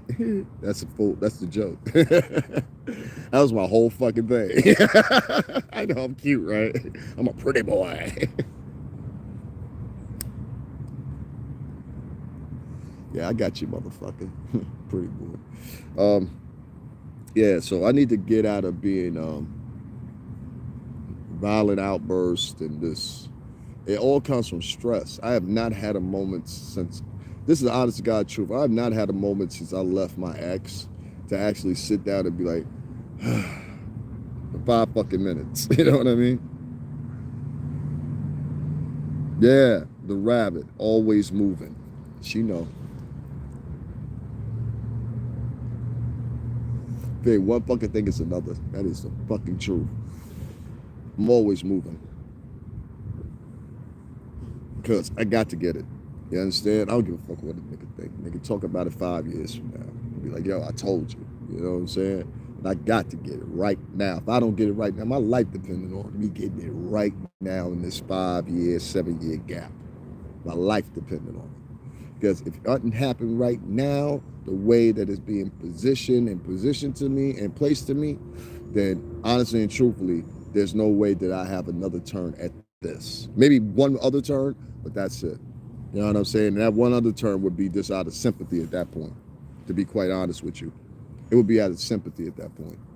So that's not for me to, you know what I'm saying? Be like, nah, fuck that. Niggas know what I'm talking about. Real motherfuckers know what I'm talking about. Real motherfuckers know what I'm talking about. And I have people reach out to me all the time and ask about the music business and everything. I'm not making this about me. I'm going to get back into Janet Hubert and all that. I just want to explain myself because I have so many people. Y'all don't see a lot of comments that come up. Sometimes the comments, they bother me. And being in a middle condition, situation I'm in, it's just like, damn, why would you write something like that, my nigga?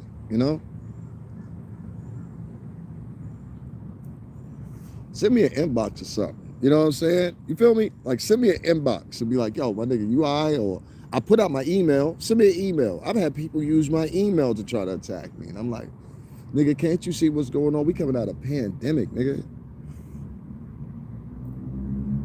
I'm gonna put up that video later on today too. I wanted you guys to see these other guys they were taking out of the homeless hotels in New York City to bring them back to the homeless shelters. Leave them there. The fucking hotel is closed. Pay the utilities, and that way you keep everybody separated so it's not another outbreak. Now, if another outbreak happens, which we got this Delta variant now, what happens then? You see what I mean?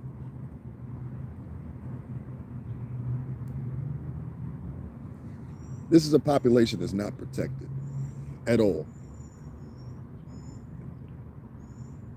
And when you ask me what I mean by who am I talking about, I'm talking about the homeless crowd. They're not protected.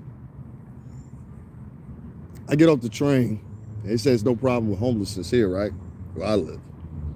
I get off the train sometimes. It's very cheap for me to get to New York. It's $4 or $6. I live 30 minutes outside of NYC. I go to New York sometimes and I come back and I'm thinking, all right, the bulk is over from seeing all the homeless people sleeping on the street and shit like that. Rats running around in some instances where some of them sleep at. This crazy shit. People sleeping, sitting up, which is the most terrible thing you could do. You sleep sitting up, you run risk of, see your rib cage. And this is what I had a problem. Let me tell y'all a little story, right? Because I like to talk about myself as well, what I've been through. They have these places designated. Hold on one second, I just want to adjust my legs here. They have these places designated in New York City, right? And they're called drop-in centers. And this is what I was telling you guys before, and I just didn't terminize it, right? These drop-in centers are where people just off the street, just based off being off the street, you can go there, take a shower, whatever you want to do, right? So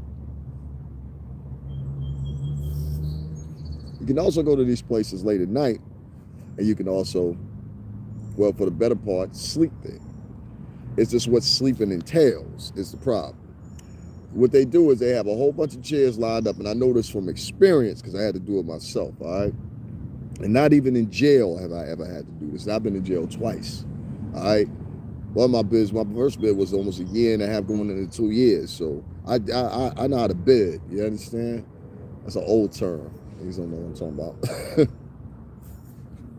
Anyway, damn cigarette went out again. I don't like they making these cigarettes with that fire retardant shit. I don't like that shit. But anyway, long story short, it was amazing because, how can I say it? I want to speed this up a little bit. It was amazing because all these men were in there standing. I mean, basically you standing. And then when you ask what the ramifications is for this shit long term, it's motherfuckers that can your rib cage and your chest plate and all this stuff. When it's laying down like this, it's relaxed. Okay. Well, that can cause organ damage because now the what's the names are inactive and in a rest position. Okay. So what I want y'all to realize is there's people that have been coming in there sleeping like that for months. There was people coming in there sleeping like that and they had no other choice but to sleep like that. You understand what I'm saying? So in between it all, the funny shit is that these people were not placed anywhere. These people were not given an opportunity to get an apartment. These people were not given an opportunity to have anything going on. You understand?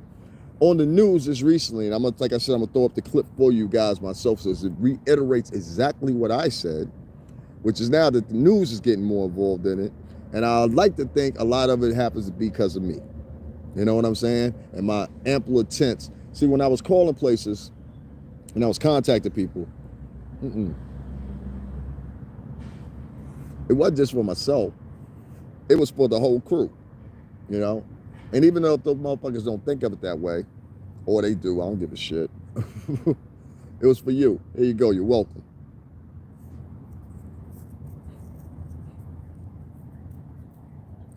Some people, they're not gonna look at it like that. I gotta stop smoking cigarettes. I be so fucking nervous all the time, though. I gotta really stop smoking cigarettes. So some people, they don't look at it like that. They look at it like, hey, I'm here for the long haul. That's all I do is crime, you know. And this is coming from 55, 60-year-old men in some cases. This is the people that more frequently you see in the homeless shelters. They're not like my age all the time. Like most of the time, like at the joint I was at, like the first place I was at on 30th Street, Manhattan, right? Most of the people at that drop-in center, what happens is they would send you off and they send you to churches at the end of the nighttime. And these churches would be all kinds of different litanies of things. They would be like, some would be Lutheran, some of them would be Christian, some would be Protestant, etc., etc., etc. And they would have a deal with the city where they would, like the city, I think, paid for the renovations too. But they have renovated bed space or whatever in their basements or whatever, now been turned into living quarters. And they would double as when people come to visit and shit like that too from other churches. That's what they would sleep at. You know what I'm saying? Or they were staying for a couple of days or whatever, or a choir or whatever the heck case you might have you. So what you're really seeing is this tackled on renovations. You know what I'm saying? That's all that the city provided the funds for. But they would send us there for the beds at night, so that's where we would sleep at. And then we would be woken up at 5 o'clock in the morning, and we would be told then to start getting dressed. And at approximately 6 a.m. in the morning, there would be a big yellow bus that would pull up. You can get on that yellow bus if you want to, or you don't have to. But depending on how well you have a reputation with the reverend or security, you could be 10 minutes, 15 minutes late. You know what I'm saying? Make it 6:15, make it 6:20. Don't push it past that. 6:30, that's pushing it. You know, walking up out of there. If they got a good reputation with you. You know, the place I was at was pretty damn nice. I will say that much. Now, that's one end up. Now, with the second shelter I went to, and this first one I want to tell you, this was the roughest of roughest. So let me put some emphasis on that. This is on 30th Street in Manhattan, 30th and 9th. And it's a wild bunch down there. We had a whole bunch of motherfuckers. That's why I got familiar with knowing and noticing what is a K2 addict when I see one. And because we had a whole bunch of them down there. It was like zombie land down there. This is right outside Penn Station. Like Penn Station, you walk up the street, Penn Station is the next block. I swear to God to you. You know, the back end of Penn Station. So this is this area. And that area's always been known for that, so I usually avoid it. Like I don't, you know, ain't no reason for me to be over there. You know what I'm saying? I don't fuck with none of that shit. So keep that in mind. These people are running in and they make it a thing now to sit at the local 7-Eleven or the local Dunkin' Donuts now, and they got hustles while they over there. So, you know, like, so they can get their drugs. So, you know, like, they'll do shit like hold the door and all that shit, and you give them some change, or hopefully give them some change for holding the door, you know, or, you know what I'm saying? They say, hey, you look great today, you know, that one, or, you know, it's always something. You know what I'm saying? Hey, yo, my man, you need a swipe. You live in New York, you know what I'm talking about. You live in the tri-state area, you frequent New York, you know what I'm talking about. So, you know, my man, you need a swipe, son? I got it for $1, son. The best on the block, my nigga. $1? Here, try to swipe me through. Shit better work, my nigga. I ain't fuck with you. I'm gonna need my dollar back putting this machine. That's New York for you. Talk about the Metro card. You have to swipe it. For y'all that don't know what I'm talking about, you have to swipe it to get your fare read off the card. Swipe system at a turnstile. So you swipe your card and it reads it. Before that, you used to have tokens. I'll go back that far, but you used to have tokens. Actual fucking tokens. I go back that far for the bus too. You used to have tokens. You buy your tokens, they were gold tokens, and they replaced it with the nostalgia when they started giving them dollar bill coins. I don't see them too much pop up anymore, but that is because I use my card. I don't never carry no cash. Fuck cash. Cash is the devil. Cash will make you think you got more shit going on than you do. That red light across your motherfucking screen. Listen here, Billy. You spent $125 a day. You out of budget. That shit right there will make you think things twice. You be with your girl or some shit like that. I ain't got no girl, but I'm saying, I know it is. You be with your girl or some shit, you know, and it's like, no, listen, man, we could do about 2 more things with the budget today. We could go to dinner, and hold off the other shit for the day after tomorrow. This is the day after tomorrow. Or you want that steak from the grocery store, and we'll still go do the shit you want to go do. You can have filet mignon. You can pick those up for about $15 to $14 shit. You know? Let's do that. But the people calling me, they say my credit level gonna be fucked up. You ain't gonna get the house you want now. It's gonna take longer because you want this motherfucking little dinner.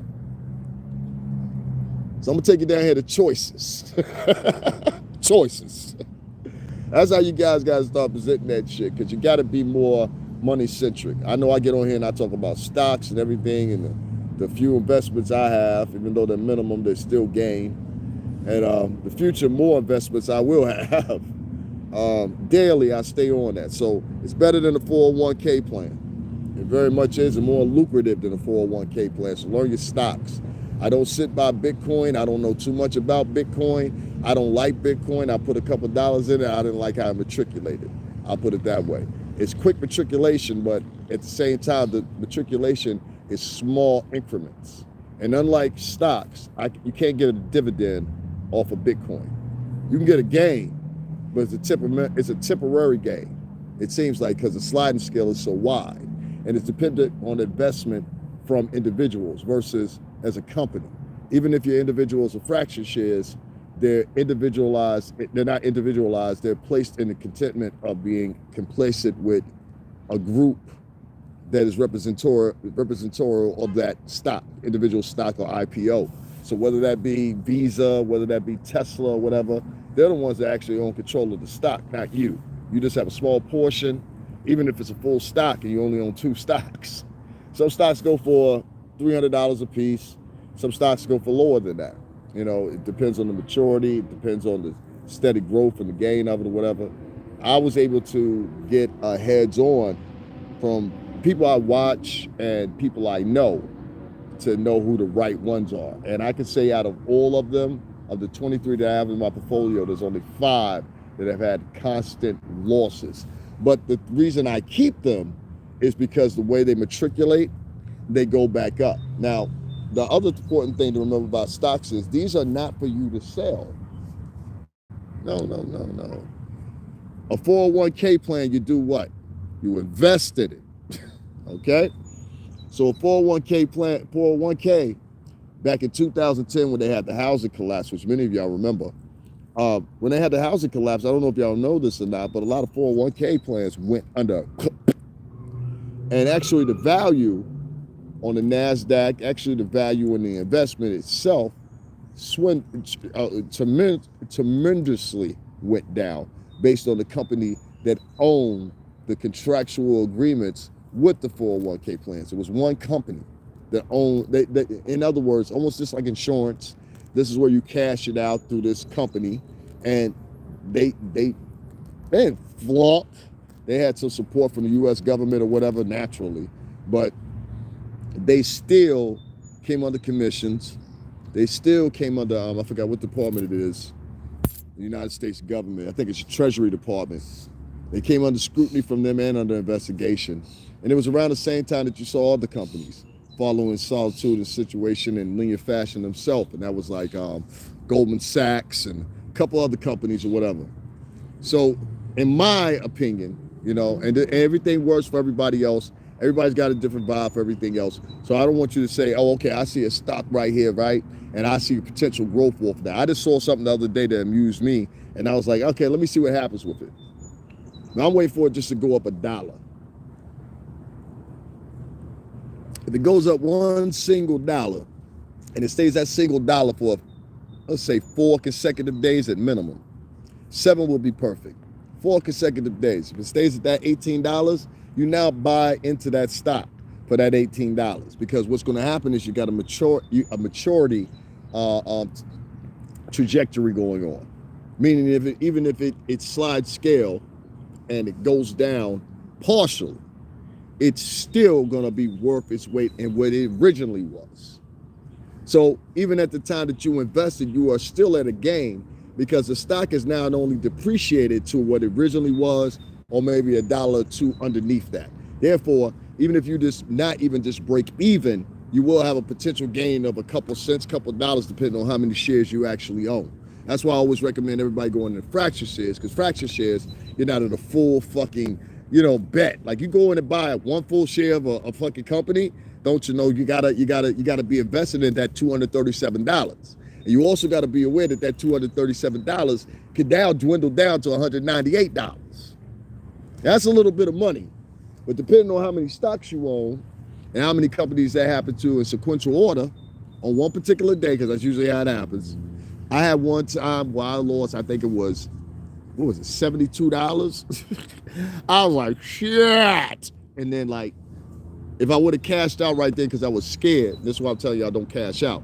If I would have cashed out right then because I was scared, what would have happened was I would have lost that $72.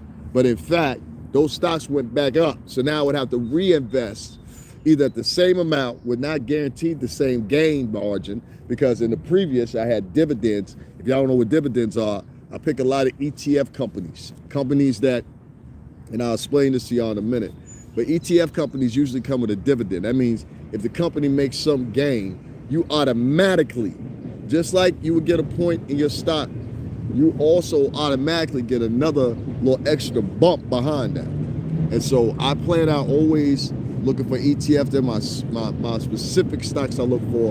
And the other ones I look for is mostly tech stocks. Because techs, I've always been in the tech. I used to go, let me tell y'all something. I used to run my own little business, right? And I used to sell DVDs and CDs and shit like that. Everybody in CT know me for that shit. I used to have all kinds of little hustles and shit. And I always put in the work. But to sell the movies, I knew these niggas wanted to see how clear they were, right? So I devised a way. I said, all right, I'm going to convince a couple motherfuckers when I go to their houses. Hold on one second. I'm going to convince a couple motherfuckers when I go to their houses that my movies are clear. They're going to tell their friends that my movies are clear. And I was getting them from the best spots in motherfucking Canal Street and Brooklyn and shit. I had the hookup for the hookup niggas, So I had that nigga with me. I had the nigga that had the whole warehouse, like the real spot, not just a little shop on front of the street. I found the nigga with the real spot. I said, oh, this the real spot, all right? Nigga had a warehouse full of shit. It was movies and CDs and shit everywhere. He had CDs. I was like, when that nigga drop this? CDs. You know what I'm saying? So it used to make it real valuable, real valuable. And so those days, man, those are some times right there. Those are some times. Factory, those are some times. Good times right there. CD man, you know what I mean? Let me tell y'all something. I used to make money off that shit so well, and I ended up going and buying me a mini DVD player. Anybody remember those? I bought me a mini portable DVD player. And I bought an extra battery for that bitch because I knew I was going to be out all day. And I got niggas that pay testament to this shit. I went into the roughest projects. Mind you, I ain't from the projects. I went into the roughest projects. Niggas that were standing outside already had their hand on their hip when they see me walking up with a bag on me. What this nigga? This nigga, the professional for real now, huh? Like, nah, I'm selling these movies and CDs and shit, son. Shit spelled like wildfire. I would say most of the money I ever made was in the PJs.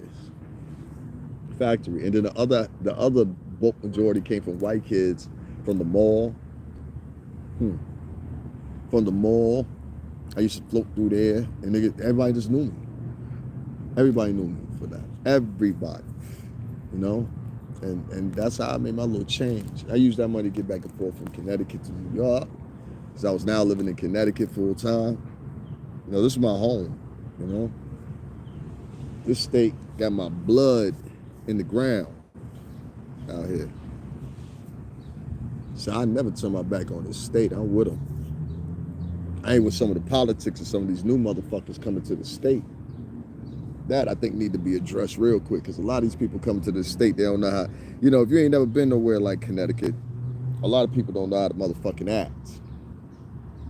And some of the powers that be scared to implement that and say, look, you're not going to act like that here. You understand what I'm saying?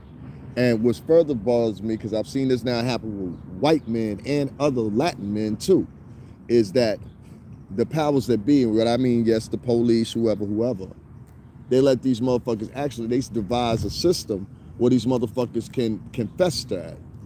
There's a law currently that we have right now that's put under the mandate under the COVID-19 law, and I think it's a good law, but motherfuckers will abuse it. I'll give you an example.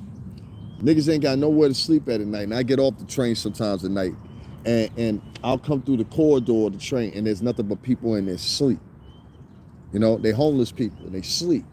And there's nothing wrong with that. But when these motherfuckers are woke, that's where the problem sets in. When these motherfuckers are up and ante, that's when the problem sets in. See, the problem is, when these motherfuckers are up and ante, what they want to do is go around and fuck with people in the train station. Oh, it's degrees of this homeless shit. Let me tell you that, for example. There's a hardcore drug addict ones. Then it's the ones that just go around. They've been lifelong shit starters in and out of prison 15, 20 times. You know what I'm saying? This nigga ain't number 38. You know what I'm saying? Got 15 motherfucking... All those joints that I got arrested, I ain't all of them I was in prison. I think 4 of them I was in prison. That's it. Nigga, when you start getting to your 15th, 25th, 35th arrest, you know what I'm saying? You older now? Like, what the fuck are you doing with your life, bro? You ain't trying nothing? Nothing? Nothing. You won't get up and even try. Even I get up here and try. You know what I'm saying? Whether motherfucking knowledge out or not. I give my genuine self, you know what I'm saying? And hopefully motherfuckers compensate me for my time. I appreciate it if they do. $STRINGERBELL80. But that's why a lot of these women don't respect motherfuckers, because, and I gotta keep it a buck, a lot of these women don't respect motherfuckers. They grew up with niggas like this. Niggas that watch their mama go to work every day and ain't help out with shit, ain't even put something in the refrigerator. Ain't they not, this like Powder say, and how high. Ain't there not a bitch could tell you that I ever been in her house and I ain't paid my way. Can't there nada. Even if I was not fucking with you, I'd be like, yo, you want me to go get this? Go get that, because I didn't even feel comfortable. And if I was in that house, any woman that ever dealt with me gonna tell you that. And the other thing they gonna tell you, I cook for them. I did that shit on purpose. Now run tell that shit. Run tell that shit. You drank. You came to a beautiful environment with a deck that overlooks the motherfucking forest. I used to have deers that ran through my backyard. It was 3 of them motherfuckers. And then a 4th one joined them, and he got killed. Somebody hit him, because there wasn't no lights on where I used to live at or whatever. I used to live on Westland Drive. I miss them motherfucking condos. If those shits were here, it'd be perfect. If that setup was here, that'd be perfect. Here, I'm not into all that. I like where I'm at right now because it's secluded. I don't like all that living next to about 800 motherfuckers. That's why I left New York. You know? Yeah, fuck all that. There's degrees of this homeless shit, man. And the ones that are the most severe are the ones that are drug addicts that just refuse any type of help, even when it's provided to them and asked of them. All you have to do is take the help. You know what I'm saying? And a lot of these guys, I want y'all to understand, they don't want to do that. They want to do what they want to do every day. That's why Poppy get on the train smelling like piss. You know what I mean? That's what he want to do. And he think we supposed to support his drug habit. Nigga, I'm not supporting your motherfucking drug habit for you to kill yourself. You doing heroin and fentanyl, all kinds of shit, crack and shit. That shit lead to death, nigga. I don't give a fuck about no 9-9 nigga that's, you know, getting high for some bud or some shit like that. You know what I'm saying? That's cool. I can live with that. Nigga stressed out shit. That nigga deserved that shit. You know what I mean? Fuck that. Me and my man, I feel empathy for a lot of these guys, but at the same time, I'll be like, yo, like, son, you too drugged out, my nigga. Like, you don't realize it? And it crazy, too. And, like, another thing that's happening here with the local constituencies and shit is they're not noticing that a lot of people are coming to this town that ain't from here. And I don't mean in a good way.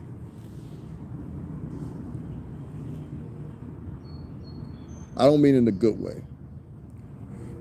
I mean sniveling motherfuckers. And it's hard for a lot of these people to distinguish who's who. I get it. I get it. You know? I get it. But I done seen a lot of shit that made me raise an eyebrow. A lot of shit. A lot of shit. And other people talk it too. I talked with them. They see it too. But it's just the constituencies here, for some reason or another, are projected on what the governor thinks is best. And that's what I mean by this mandate. There is a mandate that was put under Governor Ned Lamont that stated that those people, to prevent the spread of COVID, will be allowed to sleep in that train station. And when I say you go in there, it's dozens of people. If you go in that train station anywhere past 11 o'clock, it's dozens of people. I'm talking about they sleep in different sections of the train station, just like it is in Penn Station. Governor did the same thing there. When you go to New York City, I don't know if y'all realize this or not. This is from somebody that was just there the day before yesterday. When you go to New York City and you come to Manhattan, do not expect to see the bright glimmer and all that shit that you saw once before. In fact, what they really should have is they should have full-time people out there that are sanitation cleaning up. Full-time sanitation. Manhattan, specifically Times Square, should look fucking pristine right now that people are now traveling back. Today is the 4th of July. I still refuse to go down that motherfucker. Sunshine and everything. I ain't going to the motherfucker. I'm going to watch this movie. Go to watch this movie and do some background studying after I finish that. I've been wanting to watch The Conjuring for a minute. That's my Sunday afternoon delight. All right? That's what I'm doing. I ain't got no goddamn girlfriend, so I got to watch movies, motherfucker. But, back to what I was getting at. Me getting off with that. So I really do have to get off of here. How long we been going for?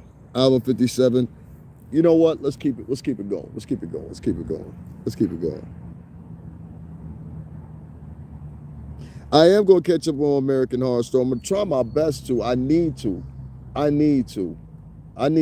You know what, Coco? It's just, there's no way that I can press the issue of how, oh shit, I killed him. I didn't want to kill him. I had a bug on me and I accidentally killed him, big ass fingers. I haven't got the opportunity in a very long time to be normal, I mean normal. Like I've always had to be inside somewhere. That's why I was just exemplifying the fact that, I went through months of that, of just getting up at 5 o'clock in the morning, trying to find something to fill my day and doing what I'm trying to do to fill my day. I have not had the time to be normal, be like, hey, you know what? I want to watch a movie. I want to do this. I want to do that. I want to do this.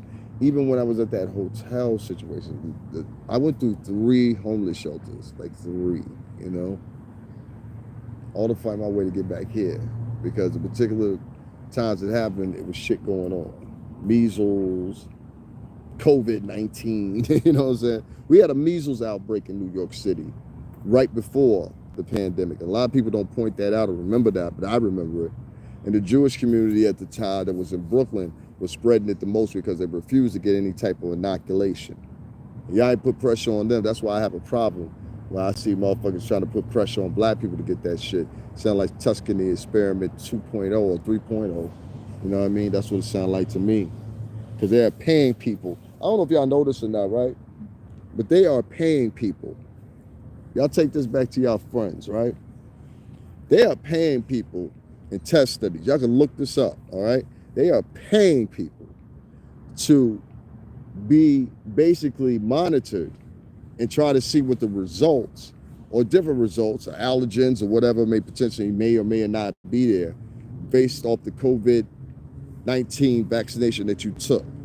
And it's specific between which variation of it that you actually had. So the Johnson & Johnson, Moderna, or the other latter with the Pfizer's. Those are all being specifically targeted, and that's what they're looking for. Now, you guys can look this up, but they're paying people $2,000 a plate in these studies. Now, a lot of this money, this may shock y'all, and it may not, it's unused COVID-19 money. The same money that they're trying to advocate, and why I used the word before when I said repurpose, okay? There's a terminology that y'all have to get familiar with. It's two of them, real strong. One of them that you're going to hear readily used more and more and more, specifically between states, is infrastructure. Infrastructure. What does that entail? Your railroads, your highways, your fucking, your go-to destination spots, all that shit inclusive. That's all infrastructure, Billy. Okay? Homes that potentially have development opportunities, throwing money towards that. I know all these things because specifically I'm involved now. I own my own fucking company, a development corporation. And my shit is specifically with shipping container homes, which I've mentioned to y'all guys like 1,000 times. I exist. I don't have a completed project, but I exist. You know, I come up. So that's enough in itself. But it's the same thing. Zoning is my biggest obstacle, you know. Zoning and proper adaptation of exterior, like what do you call it, moderations, or yeah, I think it's moderations. So you have to point out those two things. And like what I mean by that exterior, meaning like if I do certain siding or shit like that, or manipulate certain beams and shit like that, to basically make it look like it's a modern, typical house, not something that's, you know what I mean, a modern, new approach to home, commercial, well, not commercial, but residential homes, you know? So I think that's the broadest difference, you know, that's it. But zoning, it plays a big part in it because a lot of people, they don't want these type of homes next to their home. Some people believe that these modular homes will actually depreciate the value of their homes. But right now here in our state, in New Haven, Connecticut, which is where Yale University is, and not far from Yale University, we have a German developer that did quite the same thing that I was talking about. And not only did he do it, he did it independently and with state funding for the project. Now this man is German. He is wild and well renowned across the world for his architecture, but this is the most simplistic form of it I've ever seen in my life. And he set these up as apartments, okay, apartments. And that's what I talk about when I talk about the residential end of it. Because if you look at the current market, and I pay attention to that too, because I'm invested in a couple of real estate things on my particular outlet, which is Webull. And one of the things I can tell you is, I know I'm slurring, I'm slowing it down, but I'm trying to remember the paramount information is what I want you to get, not the little, you know what I mean, suggestive. I've got to critique this. I want you to get the paramount information. That's always what matters. Don't ever let a motherfucker press you thinking you got to articulate more than you have to. It's a trick. I had an older white gentleman that worked in motherfucking Arista Records that told me that, and it always stuck with me.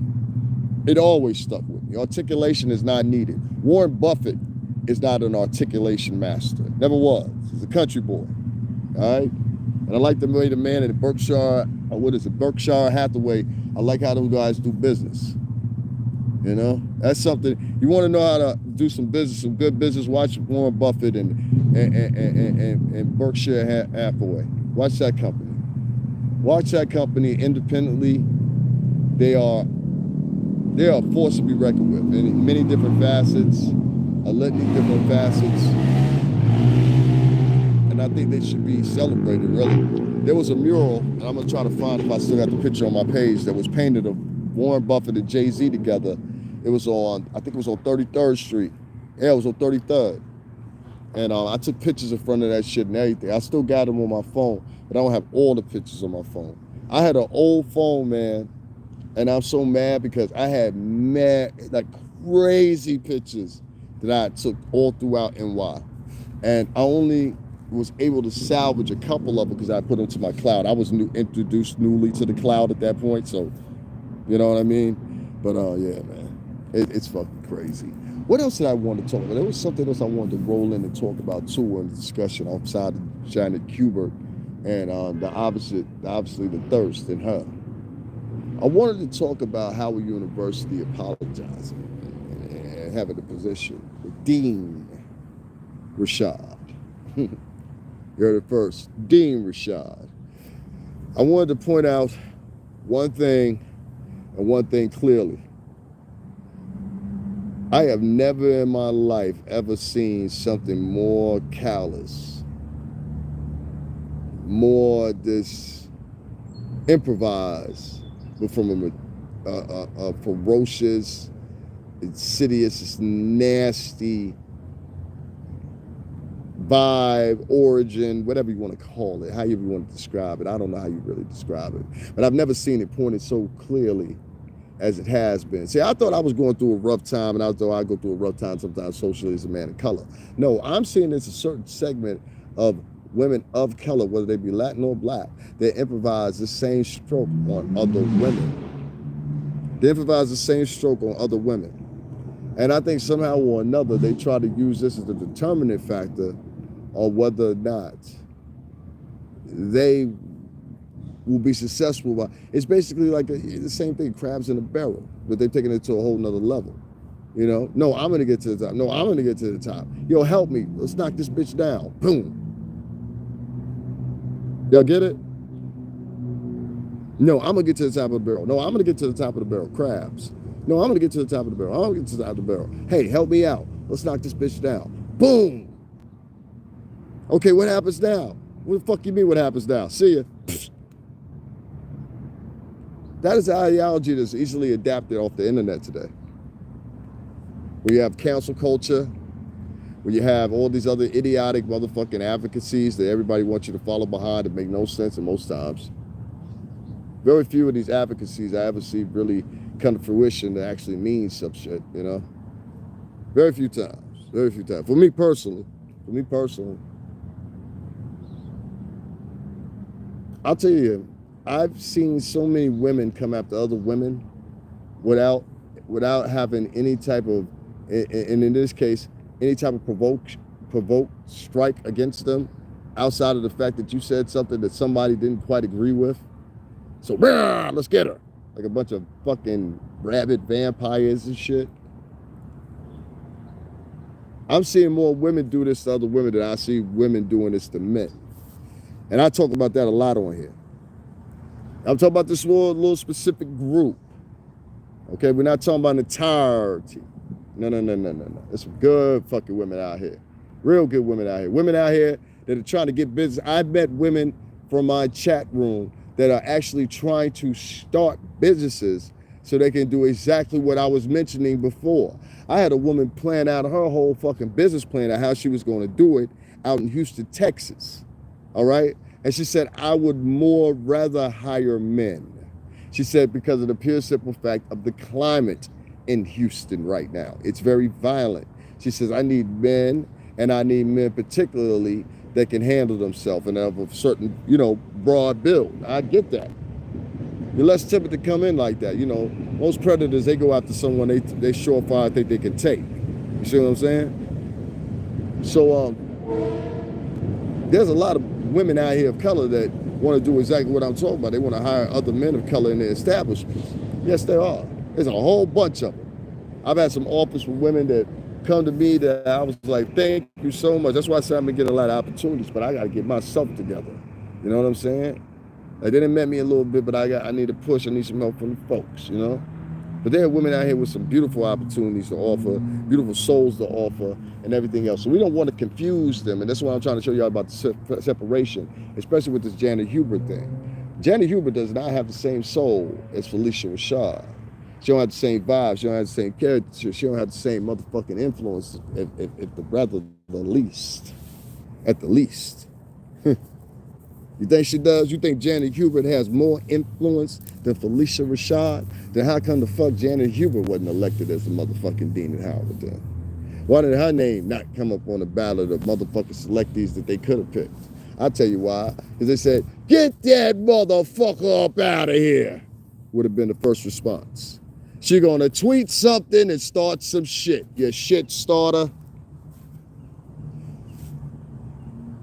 See, I done know some real shit starters in my life. Guys that really meant what the fuck they said. Hey, this guy fucking bothers me again. I'm shooting everybody in here. I just want to let you know, all right? And they really fucking mean that. I mean, Italian guys, Greek guys, black guys, Spanish guys. I know a lot of them back in New York that are just like that. You know what I'm saying? Then I know the shit starters. A shit starter is someone that just intentionally goes around and starts shit with people that look like him or people he perceives as something that's weak. And that's what most criminal and the criminal minds tend to attract. 2, Doesn't matter if that criminal is black, white, polka dot, or whatever, but it's a semblance and one thing that makes you attributed to being potentially a little bit more, let's say, profitable for this to happen to you. And it's particularly if you're black or white American. And I mean particularly black or white American. Particularly. Either one of those groups. You are in danger of being attacked. Yes, you are. These mass shootings going on and all that shit. And people just indiscriminately just doing what they want to do, you know, for whatever reasons. All these playing the factors, you know what I'm saying, of like what's going on right now. And it's crazy because I feel like a lot of people out here right now, as I'm speaking, know exactly what I'm talking about, and they don't voice their opinions against these motherfucking narcissistic wannabe bitches that's online, city girl type vibe, whatever, and they just don't care about nothing about 11-year-old, 10-year-old, 9-year-old girl looking at what they're doing, because when they was 9 or 10 years old, that's what the chicks was doing. Say it for you again. They're not worried about what a 9 or 10-year-old black girl or Latin girl doing, because at 9, 10, 11 years old, that's what 9 little black and young girls were watching then. So they don't care. Same thing go with Paris Hilton. Same thing go with Kim Kardashian in the white sector.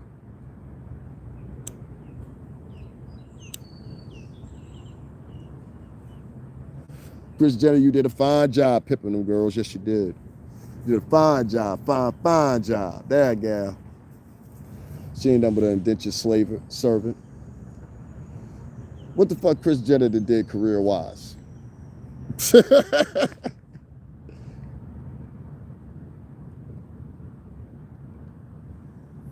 She used that snapback to nab her 2 rich husbands. That's what she did. And the inheritance or whatever they had, one way or another, whether it be child support, financial support, wills, whatever the case may be.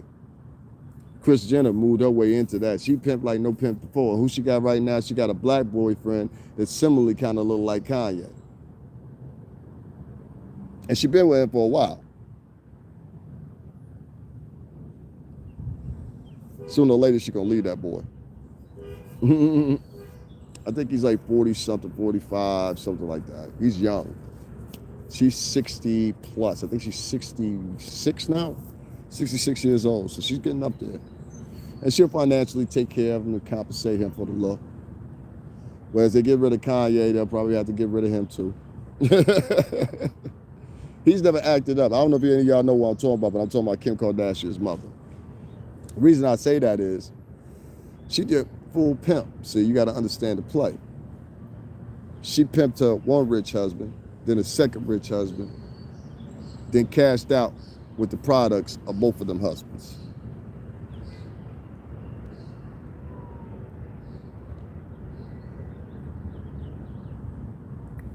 Let's say it one more time. She married one rich husband and then a second rich husband. And the products of both of those marriages, she then later pimped for her own prosperity as well. So 3 separate times in life, she's pimped for her own prosperity. Now going out into the glory that she hopes, Kris Jenner is felt with the problem of, well, I've been spoiled all my life, now I want to spoil somebody.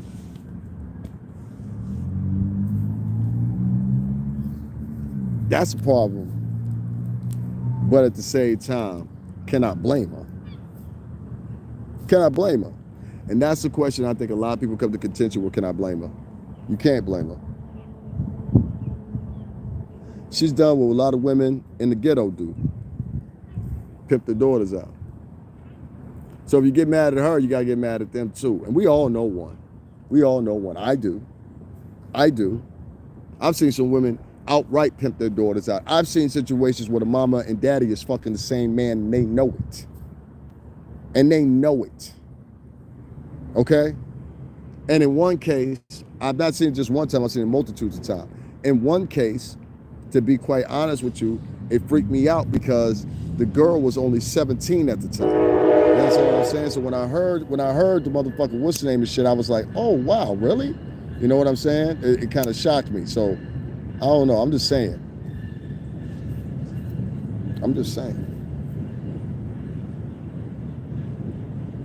It's sad, but she want to spoil somebody now.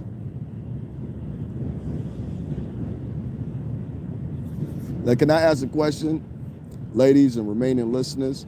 Because I'm going to keep going regardless. I hope more people come in. I'm going to make this 3 hours. Can I ask a question? Would it be wrong for me? It's typically being, okay, so if I'm the guy that has a place to live at, and I'm the guy that the bills are in his name or whatever, then even if I'm not rich at the time, I'm in a power position, right? I know the power of keys.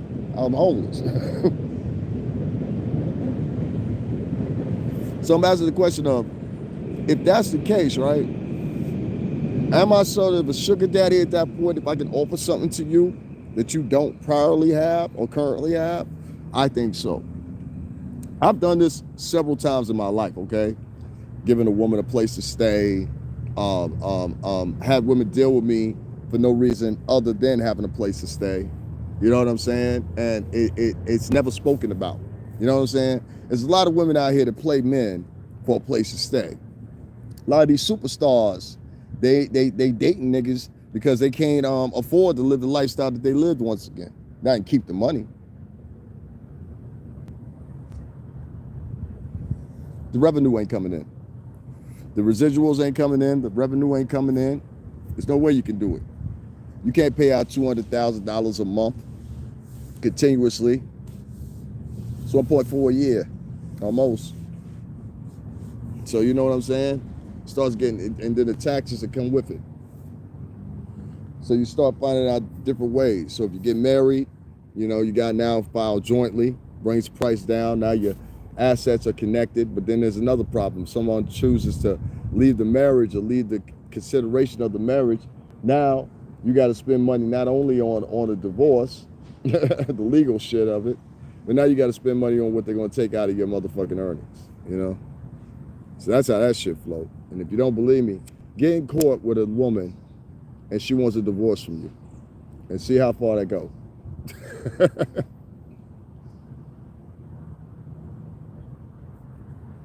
Divorce proceedings are lengthy, depending on the amount of assets you want. And unless you come both in it amicably, you won't see any resolve quickly. You'll just see it dragged on because everybody's in negotiation period. You know what I mean? So a lot of stars, they go broke from that too. So the question I'm raising is, am I asking too much as being a prior sugar daddy a couple times over? Am I asking too much if I find me a rich bitch that want to take care of me for a couple of years? Can I be a playboy for a couple of years being a prior sugar daddy for almost 20 plus?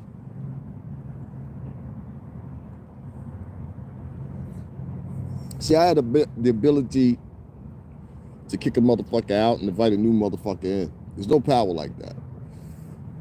That's why I refuse to ever stay with a chick. You understand? Now, I don't do that. But you come stay here, though. And I ain't gonna kick you out with nowhere to go. Women are cold. Women will kick you out with nowhere to go, B. Please believe that. It could be 20 below. Hey, the bitches out there and it's 20 below, you'll run into them. You weren't worried about the cold the other night when you was on the phone with that bitch. You weren't worried about the cold when you showed up here late the other night. Why you worried about the cold now, motherfucker? When it's cold outside. Do up. When it's cold outside. Let me tell y'all fellas something, right? Y'all watch this, y'all see this on the rebroadcast. Worse, if you live with a woman, don't ever get in a motherfucking argument in the wintertime, nigga. You gonna be fucked up.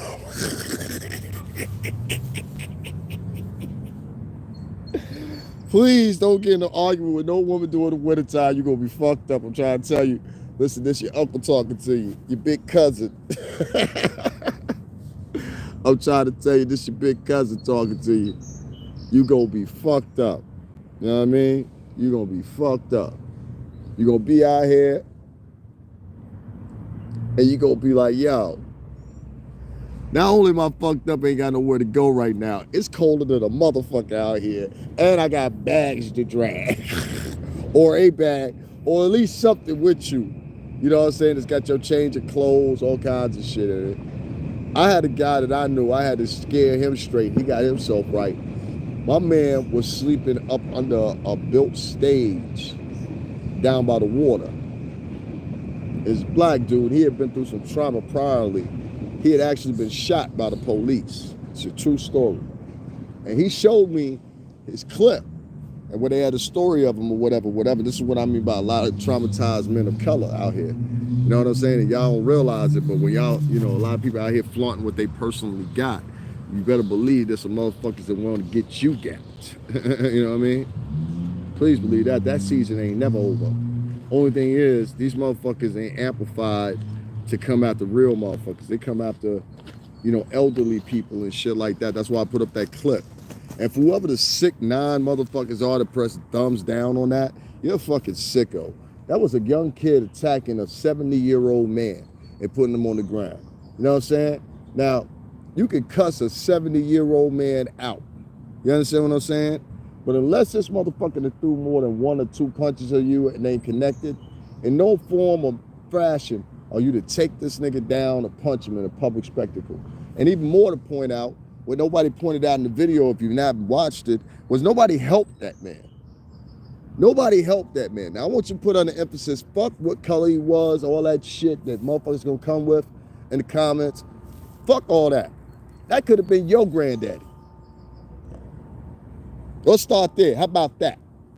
That could have been your granddaddy. Could have been your uncle. It could have been anybody in your fucking family. And if it was, you'd be out in the streets with a pistol. Who did it? Word. I put up another video before. And it was about this girl that had gotten severely beaten in Harlem by a group of guys. And I put that video up and everybody in the neighborhood was protesting and looking for these punk motherfuckers. That's the shit I'm talking about. You got to cleanse your own motherfucking neighborhoods out sometimes. You know what I'm saying? This goes for Latinos and poor white trash alike too.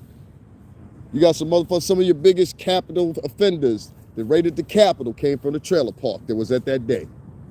Yes, they were. They highlighted the motherfuckers that were part of Senate and priorly part of military. They highlighted them on purpose to get you aside from the fact that the other motherfuckers, hundreds of motherfuckers they had really caught. And the hundreds of people they had really caught, most of them were from rural areas, supported Trump, Alabama, Mississippi, Memphis, all those surrounding areas. You can't tell me nothing fucking about them. I was born down that way. All right, you can't tell me nothing about them. I still down that area code to talk to my aunts and uncles. So I'm telling you straight up fact to your face, those people they highlighted right there, and most Americans, they know this. Those people they highlighted are the people that they caught around that were part of constituency, prior or existing, that were part of the military, part of senators, policemen. They highlighted those people to send out a threat and a scare to people that may have the potential right now currently in those branches of government or branches of service and choose to do the same. This ain't the first time that shit's happened. I tell you guys before, look up the Weather Underground. Look at the shit they did back in the 60s. That was domestic terrorism. And that's what it was labeled as. So let's not get fucking confused here. The people they were highlighting were those senators and ex-police officers, military, shit like that. There's hundreds upon hundreds of other people, and there's 3 other people. David Packman's another YouTuber. Thank you for the information too, because he answered my question just like that. I said, is there anywhere I can find a list of this, everybody? There are all these motherfuckers from Memphis, Miami, everywhere. They're from across the country. Some people flew in on private jets. I swear to God to you, on a private jet. It was a woman, she flew in on a private jet to be there that day for the Capitol riots. And then, pre-existing and preemptively knew what was going to happen beforehand, but they were still there, you see. They were still there. They knew the devastation was going to happen. They had planned it strategically enough that it was a surprise. And they got one woman killed on the second floor there, wasn't it?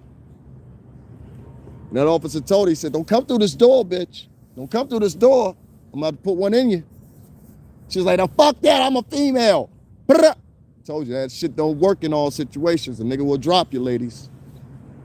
These motherfuckers are crazy now. I'm trying to protect y'all. I ain't trying to some women think like you trying to discipline them. I ain't trying to discipline you, bitch. I'm trying to save your life. I like you. Shut the fuck up now and listen to what I'm saying. I'm a guy. I got a D. I stand up to use the bathroom. I know how the other guys in the guy's bathroom fucking think. Even the loony ones. Now, if you ain't been in the guy's bathroom with us, this is probably a conversation you want to sit back and listen to. You know? That's what guys get frustrated here in 2021 with that shit right there. Somebody's trying to fucking control you. Like, listen, go have a conversation with daddy. And, you know what I mean? And tell him how you feel. Leave me the fuck out of it. You know? Go have a conversation with your uncle and come back and tell me how it went. It has nothing to do with me. I'm not here to be any chick shrink. You get what I'm saying? And you got to be very livid and very alert of a chick that might need a shrink. You fucking around with, got yourself centered around, hanging out with. I had to learn that shit the hard way. But I learned.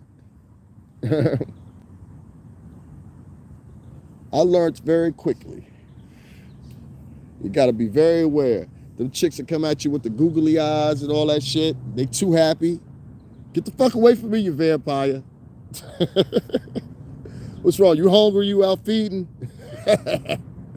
You ain't feeding on me. Oh, no. I don't date vampires. I don't date vampires. I've dated a lot of vampires in my life and it never ended right. I don't think it ever does. Because I think it's worse when these guys get to like 50, 60, 70 years old and they're like, they've had a lifelong vampire living with them. Like they share the coffin. You know what I mean? Like literally from an esoterical point of view, a metaphysical point of view, they've like literally shared territory in hell. It's crazy. But that's how you have to think of it. It's like, it is a form of purgatory. You know understand? It's a space and a stasis that you can find yourself in. Any of the rest of y'all believe that? Like in the religions I was raised in, that's how I believe in things I've learned along the way. I've always believed that there's different realms you can exist in. Like, for example, I was in the entertainment realm. So I worked at record companies for over 17 years. Very little did I hang out with people that were doing normal shit. You know what I'm saying? For that whole entire time. I hung out with people that were doing that shit. Yo, what's the next party? You know, I'm trying to get money so I could be at the next party in my outfit or, you know what I'm saying? It was all revolved around that. Does that make sense? And that was my job. You know what I'm saying? That wasn't a hustle.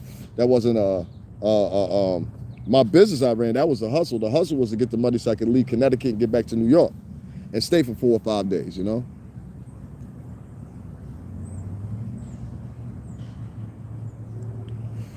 You got to have solid women around you. If you have a solid woman around you that wants to build, that wants to fluctuate and build something that's of caliber, you're going to crumble. So that's why I raised the question. Is it bad for me? Peace, 305 Capricorn. I'm sorry I missed it. I'm just telling you it was good. Cocoa Butter crazy. I just want to raise the question. Is it wrong of me to ask? And I know I'll be slurred and I'll be taking my time when I get the shit. So fuck what? I'm trying to make this shit entertainment. Never. Yeah. Is it wrong for me to ask that some juicy big butt, she ain't even got to be big butt. I don't like, you know what? Let me tell you what, I'm going to take that back. I think little butts is coming back in style because of all these ass injections. I think little butts is coming back in style because I want a girl with a little butt now. Like a little nice fat ass. I don't want a girl with a big, you know what I'm saying? Hey, look, there she is, ass. I don't want one of those chicks.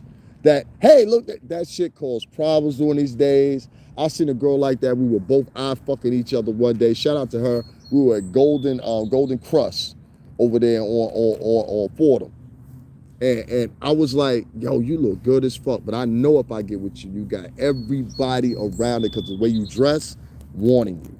And I don't have time for that shit. That shit is disrupting to the plan, you know? Like, I don't have time to be beefing with motherfuckers in the neighborhood and shit. Motherfuckers I'm trying to get to don't do that shit. You know what I'm saying? Now, if you want to choose me fully and you want to get up out that situation, that's what's up. You know what I'm saying? I done that. I did that with my ex. She was living by the beach. You know what I'm saying? I don't fuck around and live in the... I never done that living in the hood shit. I did it one time, and it was on solidarity, and I don't come from that. And I did it just because, you know what I'm saying, that was a move. It was cheap. You know what I'm saying? One thing I quickly found was, like, this ain't the move. Niggas around here is just doing all kinds of shit. You know what I'm saying? Like, unnecessary shit. Niggas is staring at niggas. I don't play that staring shit too much. That's why I said I need to take more for some therapy shit, because that staring shit, I don't play that shit. I don't like that shit. Where I'm from, niggas don't do that. What the fuck you looking for, my nigga? Like, I ask niggas now, I'll be like, yo, my nigga, you in the boys or something? Like, are you staring at niggas? Like, y'all know what I mean, too. Like, these niggas, they be staring at you in this all weird type of vibes. Like, you trying to scare me? You gonna mug me? What's going on, my nigga? Like, you know what I mean? What's happening? Like, what's really happening? And then do it for prolonged time. And then they have the picks and chooses of who they do it. And if it's black or Spanish, it's always them doing it amongst each other. You know what I'm saying? I'm like, well, you ain't fluxing like this at your job with Bob. Bob took your motherfucking hours last week, pussy. How come you wasn't on Bob? Fuck with Bob like you fuck with us. You know what I mean?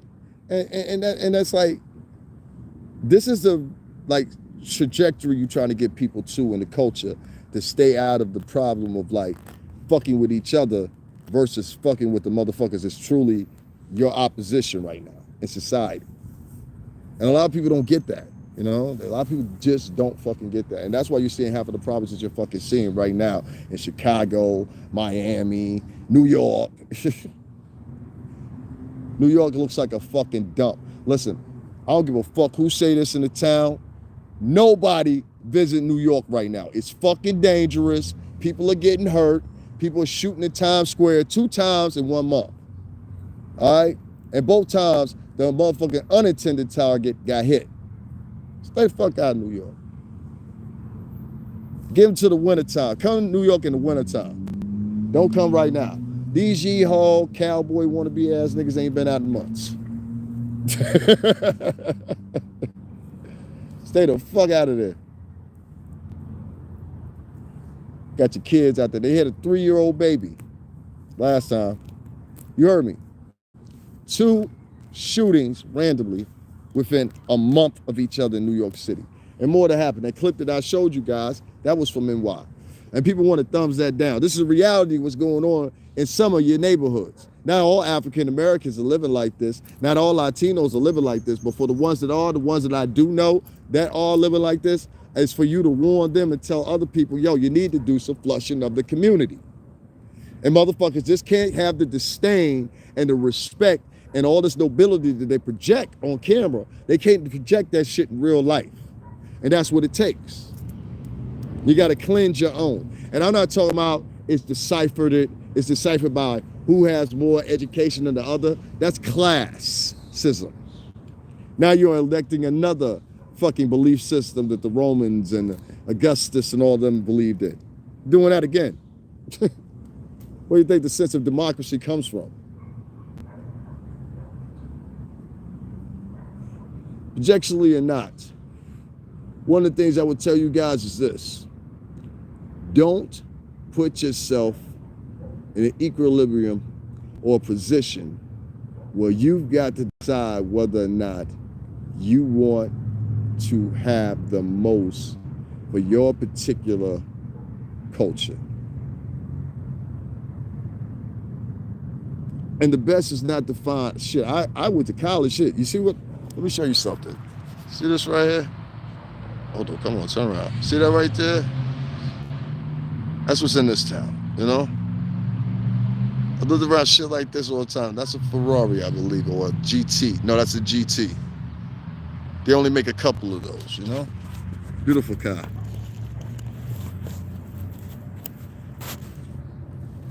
I want to suggest to you guys this, and I know a lot of you are going to say to me, hey, that sounds crazy or whatever, whatever. Or being philanthropic, being giving to your own, and knowing when to make the decision of where you have to take a divide within the compilation of what the culture is made up of and direction it's going, has been a judgment point with all cultures throughout society, throughout multiple societies, to be correct. And societies, it seems, in a trajectory pointed out, I guess, time after time at this point, is that these cultures seem to not exist anymore. Even with warning, some of these cultures seem not to exist anymore. You know, there was actually another volcano. It was either prior or after Pompeii that happened. You know, there was warnings to other cultures. Hey, there's something getting ready to happen here. You may want to leave, and they didn't leave. Or they became even in the Bible. You hear the stories of Sodom and Gomorrah, and so on and so forth. Sarah looking back. You know, Sarah looking back. Lot making it out. There's a hard analogy in that statement right there. Sarah looked back, and Lot made it out.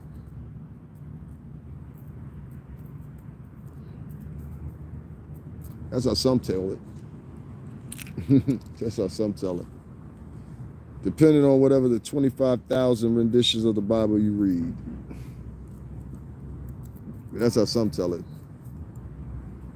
Anyway, guys, I'm not going to bore you with me anymore. I just want to kick some of my little philosophies in here and all that shit and all that shit. I'm actually going to go watch me a fucking movie for the day and do my other little shit an hour or two after that. I think I'm going to take a break today. So I may or may not go live again. That's why I said I was going to go live for like 3 hours. But, I don't like just sitting on here and talking about situations with fucking, you know, like who's fucking who and all that. I don't care about that. I really don't. Or, you know, the shit that gets people's attention nowadays, I see it, and I see it even debated on my own channel. You know, I broke a story the other day, and that's the one so far that's got the most views, you know. It's going to like 1,000 plus or something like that. But, you know, like, I see what people pay attention to. And even with the title today, I always had the intention, even at the beginning of this, to go into something of my own, you know what I mean? And I like to be dispersed about information. I don't like to just sit on one topic and be like, oh my God, and guess what they did? And, you know, be all fake excited and all that shit. I don't do that fucking shit, you know what I mean? I don't even have a legacy or a temperament for shit like that. If y'all wonder what I'm doing, I'll put my shoes on. But I will tell you this, right? You guys, once you admit it, you'll see exactly what I'm talking about. There are a lot of old motherfuckers in our neighborhoods. There are a lot of people that are individuals that are predators and everything else or whatever. If you plug in between, you see who's who.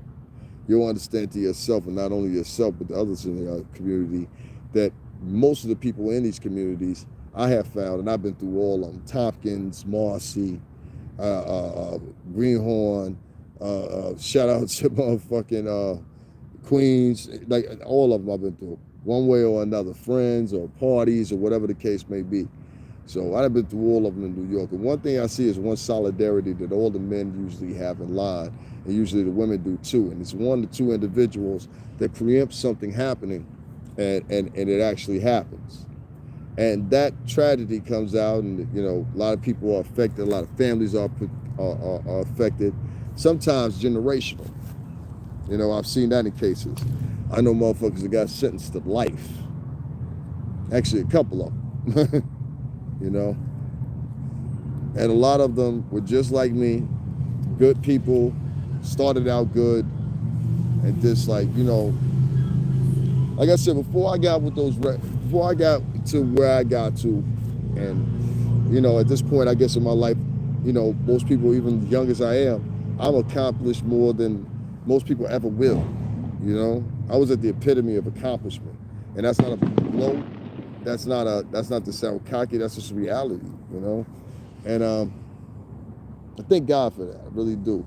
But what I more importantly want to say is, you got to start making some choices.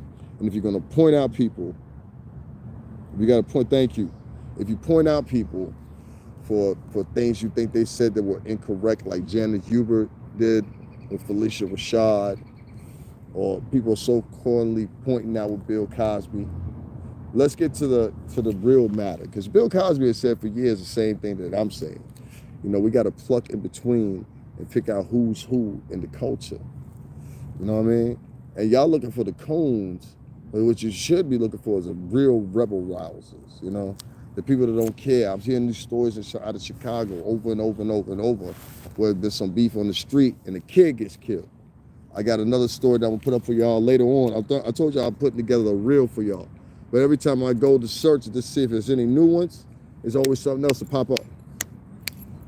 Always something else to pop up, So sometimes I'm just like, I'm taken by it. I'm like, damn, fuck, another story. You know what I mean? And I got people in Chicago, a lot of people in Chicago, that I give a fuck about.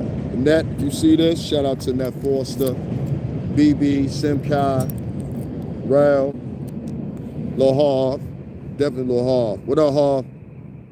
People like that. And then different sections of Chicago, Joliet, which is right outside of Chicago, West Side and North. It's a different vibe in Chicago than it is in the East Coast, very different. I'm talking about South or North. It's not, people think it is because of the accent, but it's really not even similar to, it's not really similar at all to Chicago. It's not at all. The accent in Chicago, if I had to make a choice, I would say it's more similar to an accent in Baltimore. It's more similar to a Baltimore accent than it is to anything. You know what I mean? So, yeah, man, it's definitely more closer. It's like that whole. See, them folks that came in down in Baltimore, if y'all know this or not, they were Irish. You know what I mean? They were indentured servants at one time, most of them. You know what I'm saying? In Ireland or in somewhere in Europe.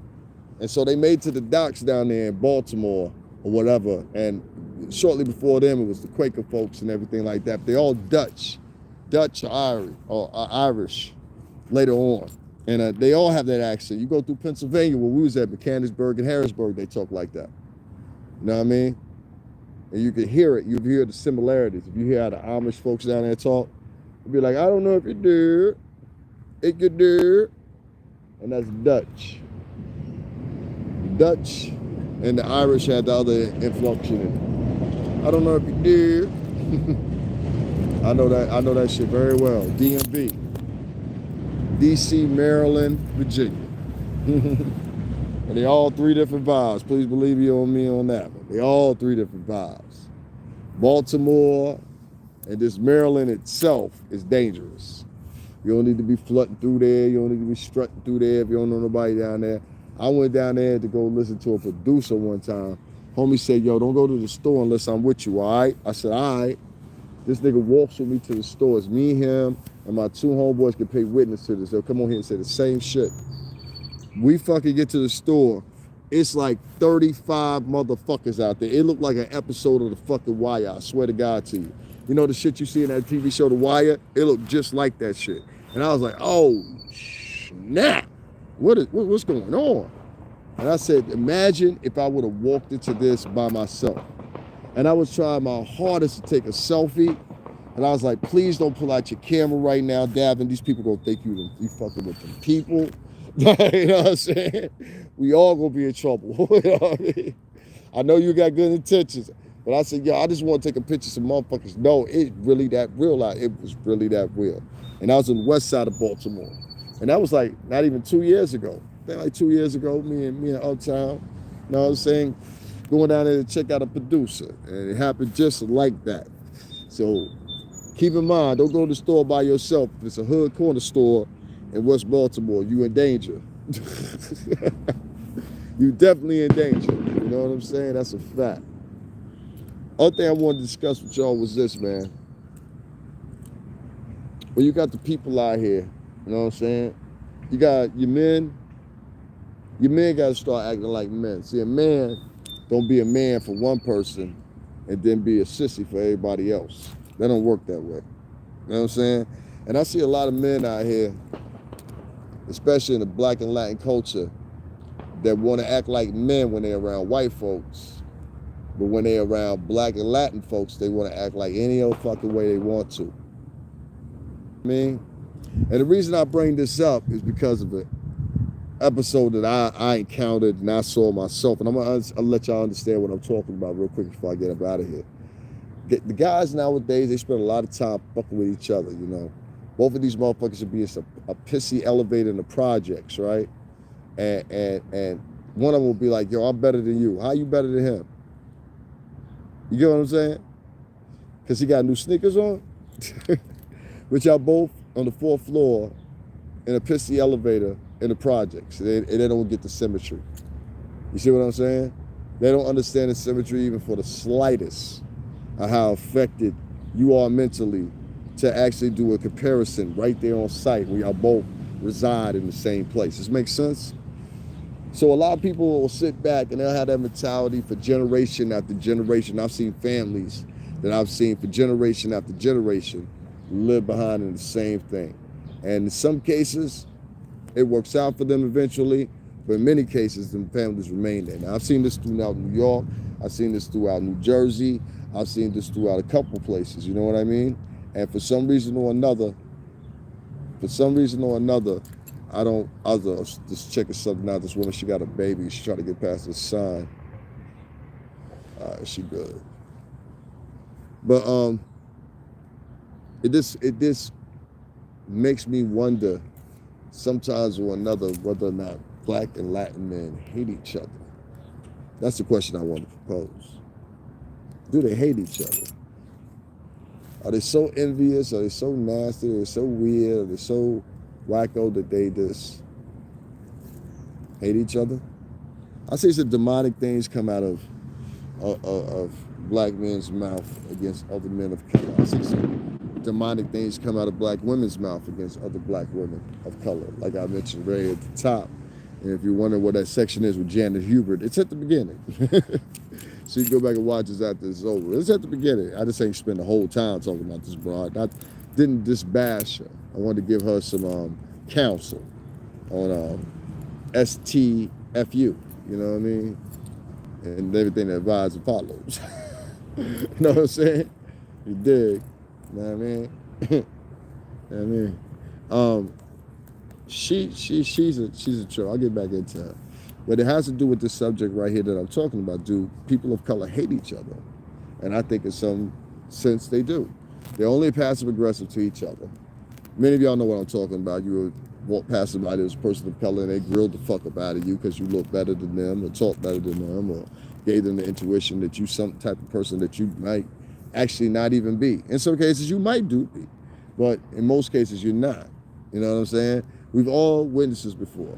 I've seen people judge black people. My soul talking to me. See there? I've seen people judge other black people quicker than they would judge any white person. And you could be going with Freddy Krueger. You could be going with Jason Voorhees, you know what I mean? You understand what I'm saying? You'd be locked up in a basement for about a good 10, 15 years. And nobody know what happened to you from a kid on to the time you're in your 30s. You know, all kinds of possibilities can happen from this infervid trust of whites, which I see many times over and over played out by many people of color, and many of y'all witness the same thing. So let's not pretend here. I don't like pretending that we don't see these things. We see these things. And people will hate and revert, and that's why a lot of women of color will say this. They hate me for my education. You know what? You're truly right in a lot of cases, but not all men. But you're truly right in a lot of cases. A lot of these men of color do hate the women that have better education than them or a better situation than them. That's why you heard me say earlier, I have no problem with that.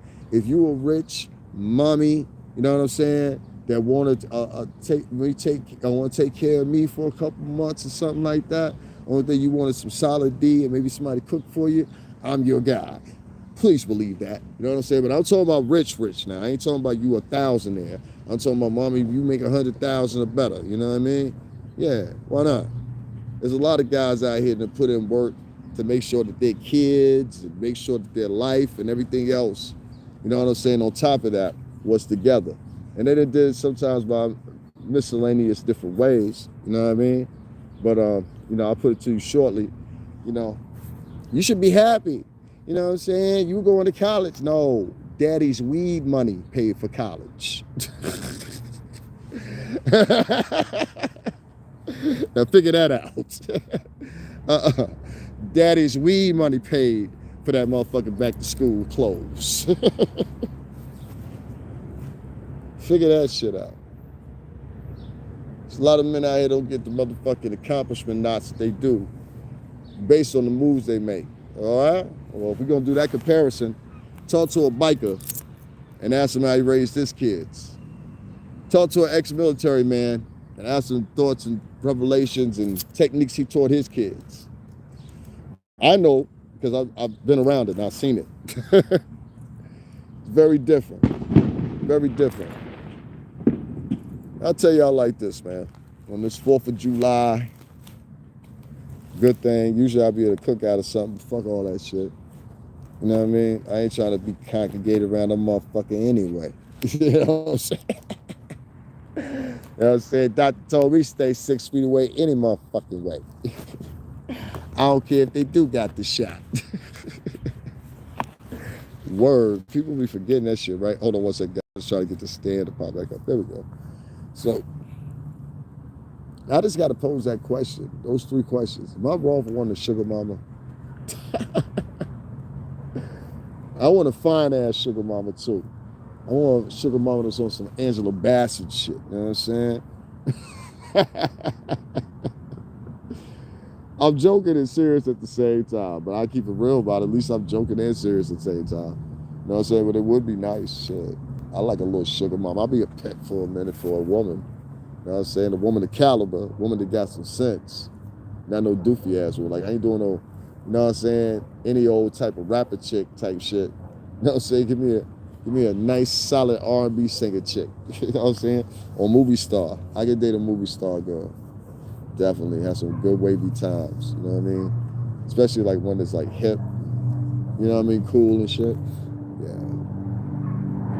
But I'm wrong to ask that question, to pose that question. Am I wrong to also pose the question of this? Do black and Latin men hate each other? And will they do anything almost to show their love to a woman, including violence? And then the third thing I want to ask is, do black women hate other black women? And Latin women hate other Latin women based on vanity. Vanity and greed. We'll talk about it. Guys, y'all have a good afternoon. It's Cash App $STRINGERBELL80. Again, it's $STRINGERBELL80, stringer bell 80. And yeah, I talk about everything. So like, if you want to hear stuff about gender, Hubert at the beginning, please go back and just listen to it from the beginning or whatever. And it's right there. Other than that, I'm about to break my leg trying to get up. And thank you guys for joining. I appreciate it. I'll talk to you later.